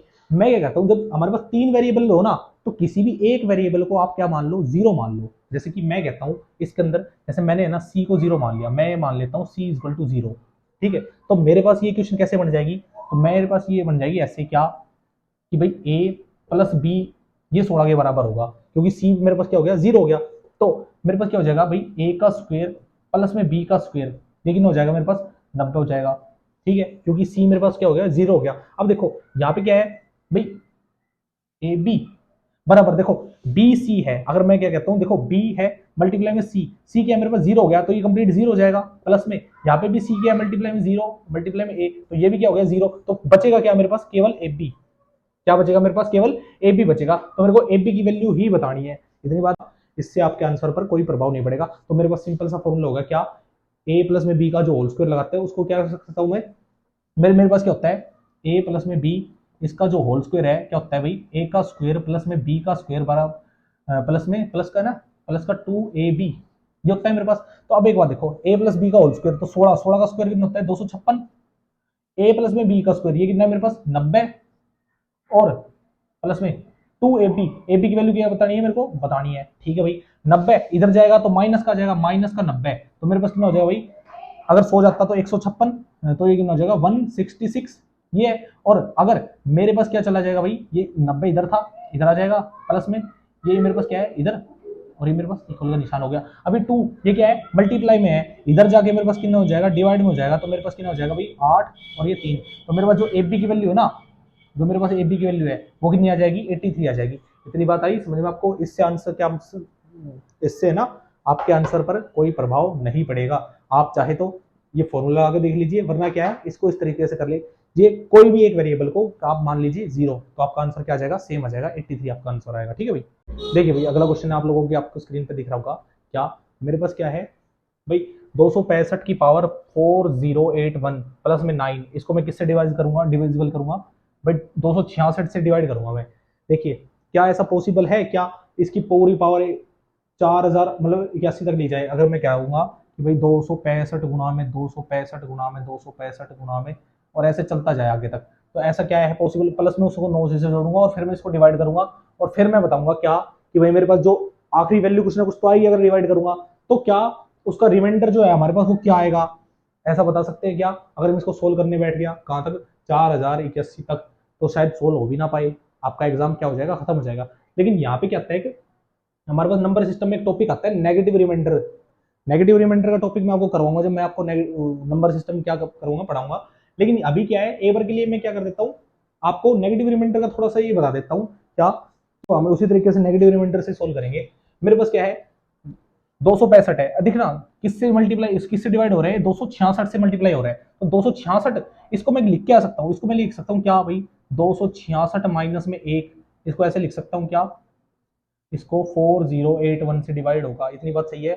यहाँ पे क्या है भाई प्लस में 9 से, ठीक है भाई, इसको क्या कर देते हैं डिवाइड कर देते हैं क्या 266 से डिवाइड कर दिया मैंने, 266 से डिवाइड कर दिया, तो पहले का मेरे पास क्या आ जाएगा भाई, यहाँ से रिमाइंडर क्या बचेगा मेरे पास, अगर मैं इसको कंप्लीटली डिवाइड करता हूँ, मैं 266 पे कंप्लीट करता हूँ, तो यहाँ पे क्या जाएगा मेरे भाई मेरे पास 266 से कंप्लीट कर दिया भाई, इसके बटे में 266, इसके बटे में 266, आप कंप्लीट करो तो 266 मेरे पास पूरा चले जाएगा, तो नेगेटिव रिमाइंडर आएगा ना उसकी पावर मेरे पास क्या बचेगी, यहाँ पे बचेगी 4081, और यहाँ पे केवल क्या बचेगा मेरे पास प्लस का 9 बच जाएगा। इतनी बात, ये क्वेश्चन यहाँ तक आ गया, इतनी बात समझ में आई आपको, ठीक है भाई। अब क्या करना है अपने को, देखो भाई अब -1 है, ठीक है, इसकी पास पावर कितनी है 4081, अब हमारे पास क्या होता है देखिए, अगर -1 है, इसके पास पावर 2 है तो क्या आएगा प्लस का 1, पावर मेरे पास क्या है पावर 3 है तो मेरे पास क्या आ जाएगा माइनस का 1, पावर इसके पास क्या है 4 है तो मेरे पास क्या आ जाएगा वापस से प्लस 1, इसका मतलब जितनी भी पावर इवन आएगी ना तो प्लस, और ओड आएगी तो माइनस, तो ये वैल्यू क्या है मेरे पास लास्ट में 1 बच रहा है तो ओड आएगी, तो मेरे पास क्या बचेगा भाई, यहाँ पे क्या बचेगा मेरे पास, इसकी जो पावर है ना वो क्या आएगी ओड आएगी, तो ओड आएगी तो इसका मतलब यहाँ पे मेरे पास फाइनली क्या बचेगा, देखो एक की पावर कुछ भी हो एक ही बचना है, लेकिन इसके पास ये माइनस में ना तो पावर क्या है मेरे पास ओड है, तो मेरे पास कितना बचेगा माइनस का 1 ही बचेगा, प्लस में मेरे पास क्या आ जाएगा 9 आ जाएगा। अब मेरे पास क्या आ जाएगा यहाँ पे माइनस का 1 प्लस का 9, तो मेरे पास कितना बचेगा प्लस का 8, ये मेरे पास क्या बचेगा इसका रिमाइंडर बचेगा। इतनी बात आई समझ में आपको, आई होप आपको इतना समझ में आएगा।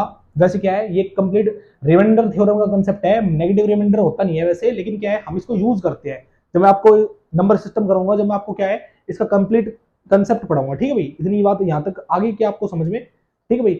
तो अगला क्वेश्चन आपको आपकी स्क्रीन पर दिख रहा होगा, अपनी यात्रा के हिस्से के रूप में एक व्यक्ति 120 किलोमीटर की यात्रा 80 किलोमीटर प्रति घंटा की गति से करता है, अगले 100 किलोमीटर की यात्रा करता है 40 किलोमीटर प्रति घंटा की गति से, और वापस है ना वो 75 किलोमीटर प्रति घंटे की गति से क्या आता है अपने प्रारंभिक बिंदु पे वापस आता है, मतलब जहां तक गया था वहां तक चला गया, और उसके बाद क्या है वापस लौट के आ गया, तो उसके दौरान है ना पूरी यात्रा के दौरान उसकी औसत गति मतलब कि एवरेज स्पीड जो हमें क्या बतानी है वो बतानी है, ठीक है भाई। तो देखिए इसमें क्वेश्चन में क्या दिखा रखा है आपको,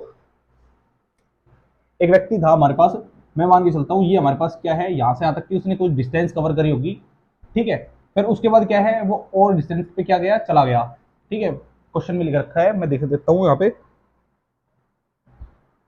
भाई। 120 किलोमीटर तो उसने स्टार्टिंग में करी यात्रा, और फिर बाद में क्या है 100 किलोमीटर और करी।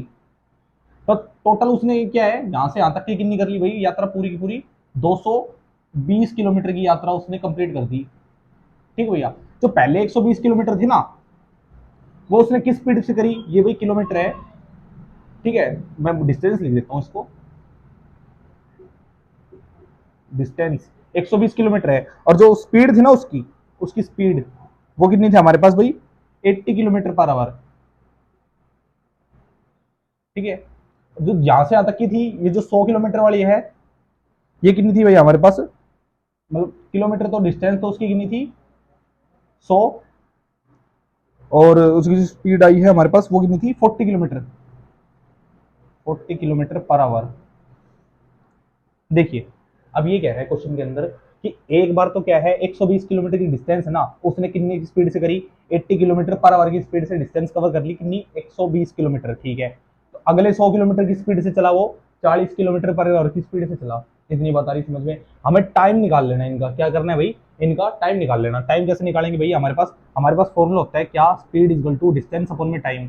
तो मेरे पास डिस्टेंस कितनी है 120 किलोमीटर पर आवर, और मेरे पास स्पीड है, देखो ये क्या है, स्पीड नीचे आ जाएगी तो मेरे पास क्या आ जाएगा, टाइम इधर आ जाएगा क्या। ठीक है। स्पीड कितनी है भाई मेरे पास 80 किलोमीटर पर आवर, जीरो से जीरो काट दूंगा, चार ये 12 और चार दूनी 8, मतलब कि 3/2 आवर। 3/2 आवर का क्या मतलब होता है, 1.5 घंटा। क्या मैं मान सकता हूँ इसको भाई, 1.5 घंटा। मतलब ये क्या है, यहाँ से जो 120 किलोमीटर उसको लगाए ना, उसको कितना लगाए 1.2 सॉरी 1.5 आवर लगाए उसको। ठीक है भाई। यहाँ से यहाँ तक की डिस्टेंस कवर करने में क्या है उसको, 80 किलोमीटर पर आवर की स्पीड से गया था, तो 1.5 घंटा लग गया 120 किलोमीटर पूरा करने में। अगले जो 100 किलोमीटर है, ये कितने में करेगा भाई, ये क्या है, ये 100 किलोमीटर क्या है 40 की स्पीड से करेगा। मेरे पास टोटल डिस्टेंस कितनी है 100 किलोमीटर, मेरी जो स्पीड कितनी है वो कितनी है 40। टाइम कितना लग गया भाई मेरे को, 0, 5 और 2, इसमें कितना टाइम लग गया भाई मेरे को, 2.5 घंटे लग गए। मेरे को कितना लग गया, 2.5 घंटा लग गया। यहाँ तक बात आ रही है समझ में आपको, कोई दिक्कत यहाँ तक। मैं इसको रब कर देता हूँ, देखो भाई 120 में टाइम लग गया 1.5 घंटा, अगले 100 किलोमीटर में टाइम लग गया 2.5 घंटे। टोटल कितना हो गया टाइम, सॉरी टोटल कितना हो गया मेरे पास टाइम, 2, 3 और ये 4 घंटे। मेरे को कितना टाइम लग गया भाई, 4 घंटे यहाँ से यहाँ तक का मैं मान के चलता हूँ, ये ए से लेके बी तक पॉइंट तक कितना टाइम लग गया, 4 घंटे लग गए। अब वापस आना है मेरे को, क्या ए से लेके मैं बी तक गया, बीच में कोई पॉइंट है वहां पे रुक गया था, ठीक है। लेकिन अब बी से लेके ए तक मैं वापस आऊंगा बिना कहीं रुके, तो 220 किलोमीटर में वापस डिस्टेंस करूंगा। देखो पहले क्या है 120 एक में करी थी, 100 एक में करी थी, लेकिन अब टोटल डिस्टेंस कितनी कवर करेगा, एक 220 करेगा। अब कितने की स्पीड से करेगा भाई, वापस कितने की स्पीड से आ रहा है, 75 की स्पीड से आ रहा है, उल्टा कितने की स्पीड से आ रहा है, 75 की स्पीड से आ रहा है। तो मैं क्या कर लूंगा, इसको काट दूंगा भाई, 5 चौक 20, 5 चौक 20, और मेरे पास कितना है 5 से कट गया, 5 पे 2 पे 5 5 25। ठीक है भाई। ये मेरे पास क्या आ गया, उसका टाइम आ गया, आवर लिख देता हूँ। ये मेरे पास क्या है, इतना हो गया। देखिए हमारे पास जो कंप्लीट निकालने की फॉर्मूला जो होता है ना, एवरेज जो स्पीड निकालने का होता है, वो हमारे पास होता है टोटल डिस्टेंस अपन में टोटल टाइम। हमारे पास कितना टाइम लगा, टोटल डिस्टेंस और टोटल टाइम। अब देखो टोटल डिस्टेंस कितनी है, 220 तो गया था और 220 वापस आया, टोटल डिस्टेंस कितनी होगी 440 किलोमीटर। टाइम कितना लगा भाई, एक बार तो हमारे पास कितना लग गया 4 घंटे, 1.5 प्लस 2.5 में कितना लग गया 4 घंटे, प्लस में ये वापस आने का टाइम है। ठीक है भाई, 44.15। ठीक है, मैं इनको जोड़ देता हूँ, 4 44/15, यहाँ पे कुछ नहीं है, मैं मान लेता हूँ यहाँ क्या है 15, 15 चौके 60, प्लस में यहाँ पे कितना है 44, इनका एल्सियम लेना होगा, कर दिया। ठीक है भाई, अब इसको क्या करते हैं भाई, ये हो गया हमारे पास 104/15। ये मेरे पास क्या हो गया, टोटल टाइम आ गया जाने का और आने का। इतनी बात समझ में भाई, 104 अपॉन में ये 15 क्या हो जाएगा, ऊपर चला जाएगा। इतनी बात आ रही है समझ में आपको। मैं काट देता हूँ इसको, 4 से काट देता हूँ, 110, 4 से 2 पे गया 8, और 4×4 = 24। ठीक है, फिर से कट जाएगा 55/13। अब देखिए इस क्वेश्चन के अंदर हमारे पास क्या है, ऑप्शन दे रखे आपको। ऑप्शन है ना, अब इस ऑप्शन को ये देखिए पूरा पूरा नहीं घट रहा, यहाँ पे क्या है पूरा नहीं घट रहा, मतलब कि मेरे को क्या चलेगा, पॉइंट में लेकर जानी पड़ेगी वैल्यू, क्या लेकर जानी पड़ेगी, पॉइंट में लेकर जानी पड़ेगी। अब मैं आप ऑप्शन को है ना गौर से देखिए, आपकी स्क्रीन पे आपको है ना ऑप्शन दिख रहे होंगे क्वेश्चन के साथ साथ, मैं साइड में लिख देता हूँ, दिख रहा है क्या भाई, ये देखिए 63.45 ये ए है। बी लिखता हूं मैं, क्या है मेरे पास 58.74। ऑप्शन सी है 68.15। और ऑप्शन डी ये क्या है भाई 49.58। इतनी बात आ रही है समझे। अब देखना यहाँ पे ये कंप्लीट क्या आया मेरे पास, ये आया मेरे पास कितना 55/13 मल्टीप्लाई बाई 15। इसको मैं मल्टीप्लाई कर देता हूँ, कितना आ गया मेरे पास एक बार के लिए, ये कितना आ गया 550 प्लस में 5 5 25, 5 5 25 और 2 27, 275। तो 5 7 और 5 12, 5 6 7 और 1 8, 825/13। मैंने रब कर दिया है, हमारे पास क्या आ गया था यहाँ पे 55/13 गुणा में 15 आ गया था हमारे पास, यह यहाँ तक आपको आ गया होगा।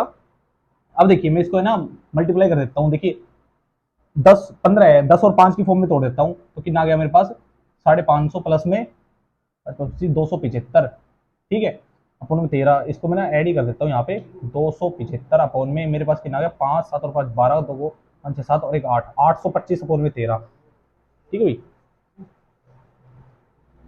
825 अपोन में क्या आ गया मेरे पास 13 आ गया, ये मेरे पास है। देखिए अब क्वेश्चन में क्या होता है, एग्जामिनेशन में सेंटर में क्या करना है आपको, ऑप्शन की भी हेल्प लेनी है। क्या करनी है भाई, ऑप्शन की भी हेल्प लेनी है, वरना क्या है अगर आप पूरा कैलकुलेट करने के लिए बैठ गए तो क्या है आपका टाइम चला जाएगा और आपका क्वेश्चन क्या हो गया सोल्व नहीं हो पाएगा। तो देखिए ये क्या आएगा, देखिए 13 को करते हैं 13 छिंग 78, 13 छिंग 78 मतलब कि किस पे चला जाएगा 78 पे। अब देखो 6 के ऑप्शन क्या है मेरे पास, 2 ऑप्शन दिख रहे हैं, इसका मतलब क्या है मेरे पास ये ऑप्शन नहीं होगा और मेरे पास ये ऑप्शन नहीं होगा, मेरे पास 2 ऑप्शन खत्म हो गए। 13 छिंग 78, ठीक है कितने बच गए 4 और यहाँ पे कितना आ गया 5। ठीक है तो मेरे पास कितना है 13, आगे चलेंगे तो कितना आएगा 13 तिया 39, क्योंकि ये 39 पे जाएगा, वरना 4 जो है वो क्या चला जाएगा फालतू चलेगा। अब क्या है मेरे पास देखो दूसरा ऑप्शन क्या है 68 है, लेकिन 68 हमारे पास नहीं आएगा, कितना आ रहा है 63 पॉइंट। अब जो आएगा ना इसका मतलब क्या है मेरे पास ऑप्शन ए, मेरा आंसर क्या आएगा मेरे पास ऑप्शन क्या आएगा मेरे पास ऑप्शन ए आएगा। इतनी बात आ रही है समझो आपको, मैं रिपीट कर देता हूँ फिर से।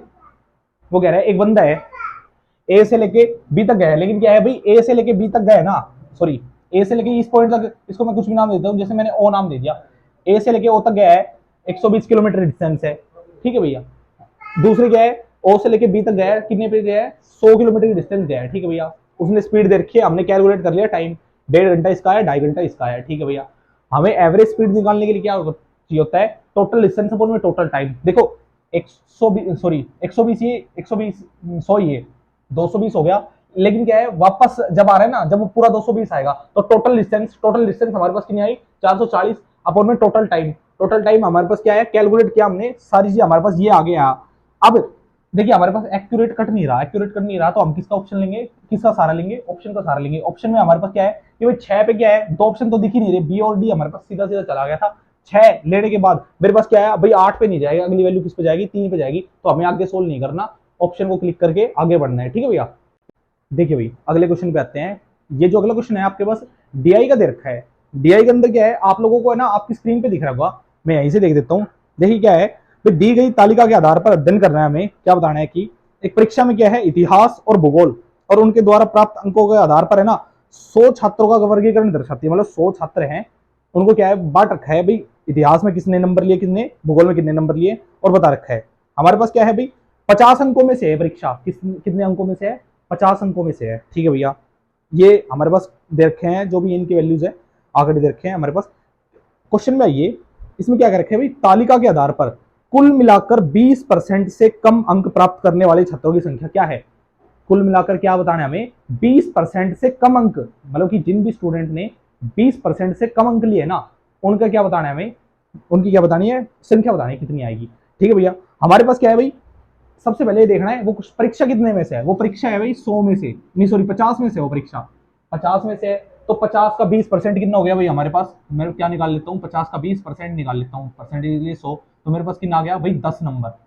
इसका मतलब क्या है जिन भी बच्चों के 10 नंबर से कम नंबर हैं, ठीक है भाई हमें उसकी वैल्यू बतानी है। देखिए हमारे पास देखिए आपको क्वेश्चन में स्क्रीन पर ही देख रहा होगा लास्ट में क्या है 0 या उससे अधिक, तो 0 एटलीस्ट बात है भाई सब बच्चे क्या है भाई 0 से तो ऊपर हैं सारे सारे, इसमें नीचे लिख रखा है क्या कुल मिलाकर दिखा रखा है, तो क्या हमारे पास कितने बच्चे हैं 100 बच्चे हैं, सबसे पहले हमारे पास क्या देखना है भाई, 20% से कम बच्चे कितने होंगे जिन्होंने कितना नंबर से कम ले रखे हैं, 10 नंबर से कम ले रखे हैं।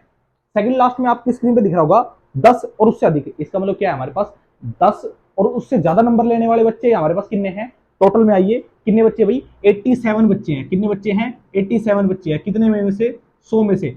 ये क्या है भाई, ये बच्चे हैं ना, इन्होंने तो क्या कर रखे हैं, 10 नंबर से ज्यादा नंबर ले रखे हैं। इसका मतलब क्या है, 20% से ज्यादा नंबर ले रखे हैं। अब जो 20% से कम नंबर बच गए ना, वो कितने बच्चे बच गए भाई, 100 में से 87 चले गए, तो हमारे पास कितने बच्चे बचेंगे, 13 बच्चे बचेंगे। तो आपका ऑप्शन क्या आ जाएगा, ऑप्शन नंबर सॉरी आपका क्या है, ऑप्शन नंबर एक ही आपका जो है वो आंसर होगा। इसका मतलब क्या है, 13 बच्चे ऐसे बचेंगे जिन्होंने क्या है 20% से कम नंबर लेते हैं। दोबारा से बता देता हूं आपको भाई, आपको क्या है 50 नंबर में से एक परीक्षा दे रखी है, उसने कहा कि 20% से कम अंकों का क्या बताना है, बच्चों का बताना है कि कितने बच्चे हैं वो। अब वो कह रहा है 20% से बच्चे कितने होंगे जिन्हें कितने नंबर ले रखे हैं, 10 नंबर से कम, क्योंकि परीक्षा कितने की है, 50 नंबर की है। इतनी बात आ रही समझ में आपको। अब वो कह रहा है कि सब टोटल बच्चे 100 हैं, ठीक है, और जो 87 बच्चे हैं ना, उन्होंने कितने नंबर ले रखे हैं, 10 नंबर से ज्यादा ले रखे हैं। इसका मतलब क्या है, परसेंटेज में अगर बात करें तो 20% से ऊपर ले रखे हैं। तो 100 में से कितने बच्चे बच गए हमारे पास, 13 बच्चे बच गए जिन्होंने क्या है, कितने नंबर ले रखे हैं भैया, 20% से कम नंबर ले रखे हैं। इतनी बात आ रही समझ में आपको। तो आपका ऑप्शन जो है, ऑप्शन नंबर एक सही होगा।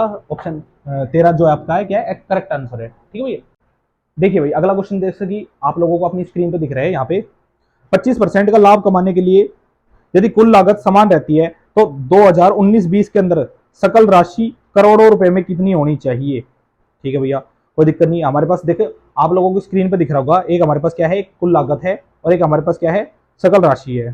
ठीक है भैया, वो कह रहा है क्वेश्चन के अंदर, पर 25% का क्या चाहिए हमें, प्रॉफिट कमाना है, मतलब लाभ कमाना है। कितने पर, कुल लागत, लागत मतलब हमारे पास लागत कितनी है भाई, उसकी 2019-20 वाले की कितनी है भाई लागत, 6500 रुपए है।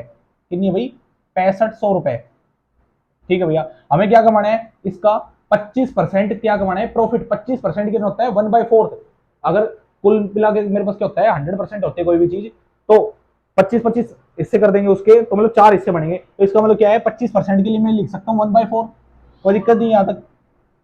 अब 1/4 में लिखूंगा तो मैं 4 से कैंसिल कर देता हूँ उसको, 4 एकम 4 मेरे पास चला गया, 2 बच गया, 25 4 सिंह 24, एक बच गया, 4 दूनी पे 8, और मेरे पास 2 आ गया, तो 4 पंजू यहाँ पे आ गया, 4 पंजू 20। तो मेरे पास क्या आ गया, जो है ना 6500 का 1/4 हमारे पास कितना होता है, 16/25। मैं क्या कहूंगा भैया, यहाँ पे क्या है, 6500 का 1/4, ये कितना है मेरे पास, 1625। 6500 रुपए मेरे पास पैसे थे, उसका 1/4 मतलब कि 25% मेरे को क्या चाहिए, प्रॉफिट। तो मेरे पास कितना आ गया भाई, 1650 रुपए आ गए। अब मेरे पास टोटल कितनी हो जाएगी, मेरे पास कितनी जो है हमारे पास मनी होनी चाहिए, देखो 6500 रुपए तो मेरे पास थे पहले से ही, और 1625 रुपए मैंने और कमा लिए, तो मेरे पास कितने हो जाएंगे भाई टोटल, 5 2 5 और 11 6 और 1 7 और 1 8। इसका मतलब क्या है, मेरे पास तो टोटल आएगी ना मेरे पास वैल्यू, वो कितनी आएगी, 8125। आपके ऑप्शन में दिख रहा होगा आपको, ऑप्शन नंबर कितने पे है जो भी आप देख लेना, कितना दिख रहा है मेरे को, 8125 मेरा आंसर होगा। ठीक है भैया, इतनी बात आ रही समझ में आपको। कुछ नहीं है इसके अंदर, क्या है, वैल्यू रखी है, वो कह रहा है भी 25% का प्रॉफिट चाहिए। 25% का मतलब होता है 1/4, सारा गेम इसी के अंदर है। ठीक है, 1/4। अगर आप इसको ऐसे भी कर सकते हो भी, 25/100 करके कर सकते हो, तो भी हमारे पास कट पिट के 1/4 ही आना है। ठीक है भैया, हमारे पास कितने रुपए कमा लिए, 1625 रुपए थे कितने, 6500 रुपए, 1625 और जोड़ देंगे तो हमारे पास कितनी वैल्यू आ जाएगी, 8125 रुपए आ जाएगी। आगे आपको समझ में। ठीक है भैया, अगला क्वेश्चन हमारे पास क्या है, ट्रिग्नोमेट्रिक है। मैं वैल्यू यहाँ पे पुट कर देता हूँ। क्या है भाई मेरे पास, ये क्या कह रहा है भैया, 3 sin थीटा माइनस का कोस थीटा, इसके अपोन में क्या है मेरे पास, कोस थीटा प्लस का sine theta is equal to क्या है मेरे पास, 1 है। ठीक है, इतनी बात आ रही है, इसको सोल्व कर लेते हैं। देखिए यहाँ पे क्या है, इसके नीचे कुछ नहीं है, इसके नीचे भी 1 मान के क्या कर देता हूँ मैं, क्रॉस मल्टीप्लाई कर देता हूँ। क्रॉस मल्टीप्लाई करने पर मेरे पास क्या आ जाएगा, ये मेरे पास क्या आएगा, 3 sin थीटा माइनस का cos theta is equal to, ये इधर चला जाएगा तो मेरे पास क्या आ जाएगा भाई, कोस थीटा प्लस का साइन थीटा। 3 sin थीटा है, यहाँ पे क्या है, प्लस का साइन थीटा, इधर आ जाएगा तो माइनस का साइन थीटा हो जाएगा, तो मेरे पास इधर क्या बच जाएगा, 2 sin थीटा। ये माइनस का कोस थीटा है, इधर जाके प्लस का कोस थीटा हो जाएगा, तो मेरे पास कितना आ जाएगा भाई, 2 cos थीटा, ये भी प्लस का आ जाएगा। देखिए 2 से 2 चला जाएगा। अब देखिए ये मेरे पास क्या आ जाएगा भाई, sine theta is equal to मेरे पास क्या है, कोस थीटा है। अब यहाँ पे क्या बात आ रही है, मेरे पास साइन थीटा और कोस थीटा आपस में क्या है, बराबर है। और हमें पता है क्या, साइन थीटा और कोस थीटा कब बराबर होते हैं, जब थीटा की वैल्यू कितनी हो जाए हमारे पास, थीटा की वैल्यू कितनी हो जाएगी 45 डिग्री। अगर आपको वैल्यू याद नहीं है तो आपको वैल्यू याद करनी पड़ेगी। हमारे पास साइन थीटा और कोस थीटा कब बराबर होते हैं भाई, जब थीटा की वैल्यू कितनी आ जाए हमारे पास 45 डिग्री। तो मैं क्या करूंगा कि यहां से मेरे को क्या निकल गया भाई, थीटा की वैल्यू मेरे पास कितनी आ जाएगी 45 डिग्री। इतनी बात आ रही है समझ में आपको? ठीक है, हमें क्या बताना है इसके अंदर, हमें बताना है कि क्या कोट थीटा की वैल्यू बताओ। अब आप कोट थीटा की वैल्यू बताओ। अब एक बात बताओ, हमारे पास थीटा की वैल्यू आ गई तो कोट थीटा की वैल्यू आ जाएगी हमारे पास। कोट 45 कितना डिग्री होता है भाई, कोट 45, कोट 45 कितना होता है मेरे पास, 1 होता है। टेन 45 भी हमारे पास क्या होता है, 1। लेकिन अगर 1 का क्या कर देते हैं हम, इनवर्स कर देंगे, मतलब उसको पलटा देंगे, तो हमारे पास फिर भी क्या आ जाएगा 1। कोट 45 और टेन 45 की वैल्यू भी क्या होती है हमारे पास, सेम होती है। यहाँ से कितनी आ गई मेरे पास वैल्यू, हमारे पास क्या पूछ रखा था उसने कि कोट थीटा की वैल्यू बताओ, मीन्स कोट जो है उसकी वैल्यू बताओ। हमारे पास क्या है भाई, थीटा की वैल्यू कितनी आ गई 45 डिग्री, और कोट 45 कितना होता है हमारे पास, 1 होता है। इतनी बात आ रही है समझ में आपको? ठीक है, देखिए भाई अगला क्वेश्चन है आप लोगों की स्क्रीन पर, मेंसुरेशन का क्वेश्चन है। 4.2 सेंटीमीटर त्रिज्या वाले गोले का आयतन क्या होगा? देखिए भाई एग्जाम में अगर ये क्वेश्चन आ जाता है तो कैलकुलेशन जब आप करोगे तो उसमें टाइम लग जाएगा काफी। मैं आपको एक कॉन्सेप्ट बता रहा हूँ डिजिटल सम का। इसमें क्या है भाई, हमारे पास वैसे हमारे पास बेसिक मेथड क्या होता है, हमारे पास 4/3 पाई आर क्यूब। अगर मैं वैल्यू रख देता हूँ 4/3 22/7 मल्टीप्लाई में, मेरे पास रेडियस कितनी है 4.2 मल्टीप्लाई 4.2 मल्टीप्लाई कितनी है मेरे पास 4.2, ये मेरे पास है। अगर मैं इसको सोल्व करने बैठ गया एग्जाम में तो मेरा अच्छा खासा टाइम चला जाएगा, लेकिन मेरे को क्या है, इतना टाइम देना नहीं है। तो मैं क्या करूंगा भाई, डिजिटल सम का यूज करूंगा। डिजिटल सम क्या होता है मेरे पास, मैं ऑप्शन ले लेता हूँ एक बार आपके पहले, कितना भाई 278.43 278 234 234। दूसरा ऑप्शन मेरे पास क्या है भाई 312.725, ठीक है भाई। तीसरा ऑप्शन मेरे पास क्या है भाई 297.824, और चौथा ऑप्शन क्या है भाई मेरे पास 310.464। देखिए डिजिटल सम का कॉन्सेप्ट हमारे पास क्या होता है, इन जो वैल्यू हमारे पास दे रखे ना, इन सब का हम क्या करेंगे भाई, टोटल कर लेंगे। मतलब कि क्या है, वैल्यू को आपस में जोड़ते चलेंगे। वैल्यू को आपस में जोड़ते चलेंगे ना, तो हमारे पास जो भी सिंगल डिजिट में जो वैल्यू आएगी ना हमारे पास, वो इनके आपस में क्या होनी चाहिए हमारे पास, बराबर होनी चाहिए। पहले तो ये देखते हैं इसमें डिजिटल सम का यूज हो भी रहा है कि नहीं हो रहा है। मैं इनको टोटल करूंगा। देखिए इनमें क्या होता है, पॉइंट पॉइंट का कुछ भी हो, भूल जाना है उसको। एक बार के लिए हम क्या कर देते हैं, इनको जोड़ लेते हैं। मेरे पास क्या आ गया भाई, देखिए जहां पे भी 9 रिपीट हो जाता है ना, वो अपने आप को क्या करता है, वापस रिपीट कर देता है। मैं सिंगल डिजिट में लिखता हूँ, जैसे कि मेरे पास कितना है भाई, 2 और 7 कितने हो गए 9, 9 और 8 कितने हो गए मेरे पास 17, 17 और 2 कितने हो गए 19, 19 और 3 कितने हो गए मेरे पास 22, 22 और 4 कितने हो गए मेरे पास 26, और 26 को इन दोनों को भी आपस में जोड़ देता हूं तो मेरे पास कितना आ गया अभी 8 आ गया। ओके, इसको ऐसे जोड़ देता हूं भाई, 3 तो 5 और एक 6, 6 और 7 13, 13 और 2 15, 15 और 5 कितने हो गए मेरे पास 20, और 20 का क्या होगा भाई 2 ही आएगा, क्योंकि 2 और 0 आपस में जोड़ेंगे तो 2। ठीक है भैया, ऐसे ही जोड़ देता हूं मैं, 9 2 7 और 2 9, देखिए कितने हो गए 7 और 2 9, 9 9 18, 18 और 2 कितने हो गए 20, 20 और 8 28, 28 और 4 कितने हो गए मेरे पास, कितने हो गए भाई 28 और 4 मेरे पास कितने हो गए 32। इन दोनों को आपस में जोड़ता हूं तो कितने हो जाए मेरे पास 5। ठीक है, 3 और एक 4, 4 और 4 8, 8 और 4 12, 12 और 6 कितने हो गए मेरे पास 16, और 16 कितने हो गए मेरे पास, डिजिटल सम कितने हो गए 7। देखिए इनको क्या आप ऐसे जोड़ देते हैं आप। अगर मैं इसकी वैल्यू को देखता हूँ, जिसकी मेरे पास 1 2 3 4 5 6 7 8 9 8 9, देखिए अगर वैल्यू को आपको कभी जोड़ना हो ना, तो जहां पे भी अगर 9 बन जाए ना, 9 को आपस में काट दो और उसको वहीं पे 0 मान लो। क्योंकि क्या होता है हमारे पास, किसी भी वैल्यू अगर 9 में जोड़ते हैं, जैसे मैं 1 2 3 4 लिखता हूं, तो मेरे पास इसका सम कितना आएगा। पहले तो मैं देखता हूँ क्या मेरे पास कितना बन रहा है, 9 के आसपास बनेगा नहीं भाई, 4 और 3 7 8 9, 9 बनेगा ना, तो इसका मतलब क्या आ गया मेरे पास केवल 1 बचेगा। जोड़ के ले लेते हैं, 4 और 3 7 8 9 और एक 10, 10 10 को आपस में 9 जोड़ेंगे तो 1 ही आएगा। ऐसी क्या है भाई, 9 को काट देता हूँ, 8 और एक 9, 7 और 2 9, 5 7 8 9 हो गए, 6 और 3 हो गया मेरे पास 9, 5 और 4 9 हो गया। इसका मतलब क्या है इसका, अब ये तो सारे कट गए आपस में, सारे कट जाएंगे तो कुछ नहीं बचेगा ना, तो अपने आप में क्या बचेगा भाई 9 बचेगा। इतनी बता रही समझ में आपको? ठीक है, तो अब कहने का मतलब ये था कि जहां पे भी 9 आ जाए ना, उसको क्या करते हो आप, छोड़ के अगली वैल्यू काउंट करो। तो अब मेरे पास क्या आ गया भाई, इनका जो सबका डिजिट सम देखो, इनका यूनिट डिजिट है ना, सबके पास अलग अलग है, इसका 8 है, इसका 2 है, इसका 5 है, इसका 7 है। लेकिन यहाँ पे क्या है मेरे पास, ये पॉइंट में दे रखी है, कोई दिक्कत नहीं है, पॉइंट में दे रखी है आपको। मैं क्या करता हूँ, इसको सोल्व कर लेता हूँ, थोड़ा सा ईजी बना देता हूँ इसको। यहाँ तक मेरी बात आ गई समझ में आपको?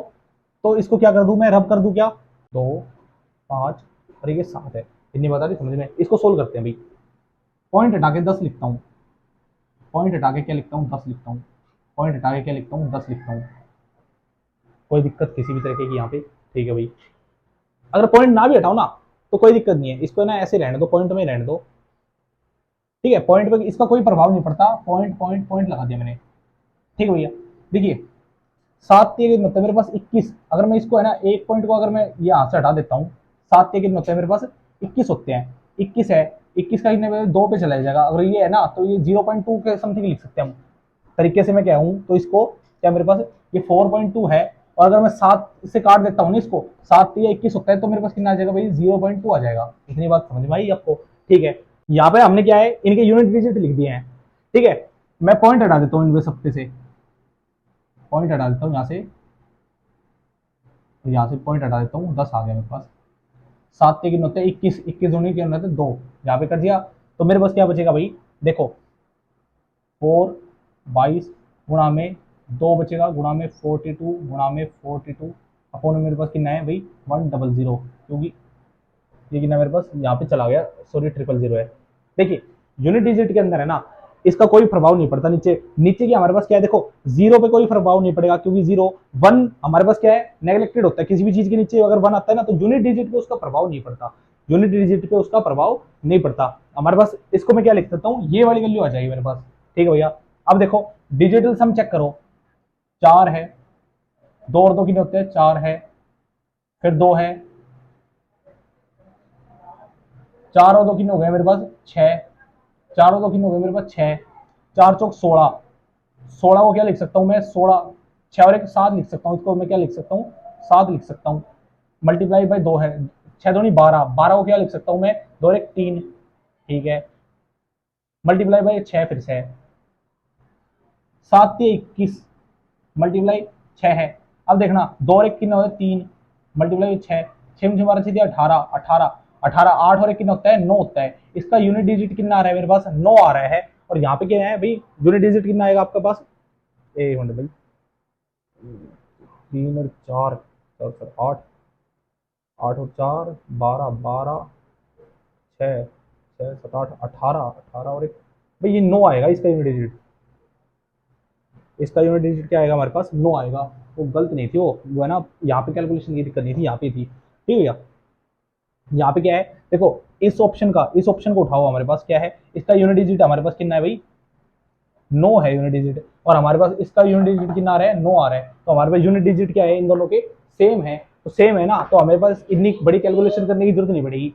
तो कैलकुलेट करेंगे हम इसको, इतने बड़ी वैल्यू को कैलकुलेट करेंगे भैया। पहले को क्या करूंगा मैं, 22 42 42 गुणा करूंगा, आपस में 2 करूंगा, तो वैल्यू काफी बड़ी हो जाएगी। और फिर मेरे पास क्या है, पॉइंट में नीचे 3 जीरो, 3 जीरो तो क्या है भाई, ठीक है इजी है, तो जो भी आंसर आएगा उसके नीचे में क्या कर दूंगा, 3 के बाद ये लगा दूंगा। ये मेरे पास अगर मैं पॉइंट हटा दूं तो मेरे पास इतना बड़ा आंसर आएगा। इतना बड़ा आंसर मेरे को लाना नहीं है, मेरे को क्या करना है, जल्दी जल्दी कुछ नहीं करना है, इसमें जल्दी जल्दी काटते चलना है भाई। कितना है मेरे पास भाई, 2 2 4 आ रहे हैं, ये आपस में मिल रहे भाई, गुणा करो काटो, गुणा करो काटो, जहां पे भी डबल डिजिट आ जाए ना, जहां पे क्या जाए, डबल डिजिट आ जाए मेरे पास, उसको क्या करते हैं, जल्दी जल्दी सिंगल बनाते चलेंगे, और मेरे पास कितना आ जाएगा, 9 आ जाएगा।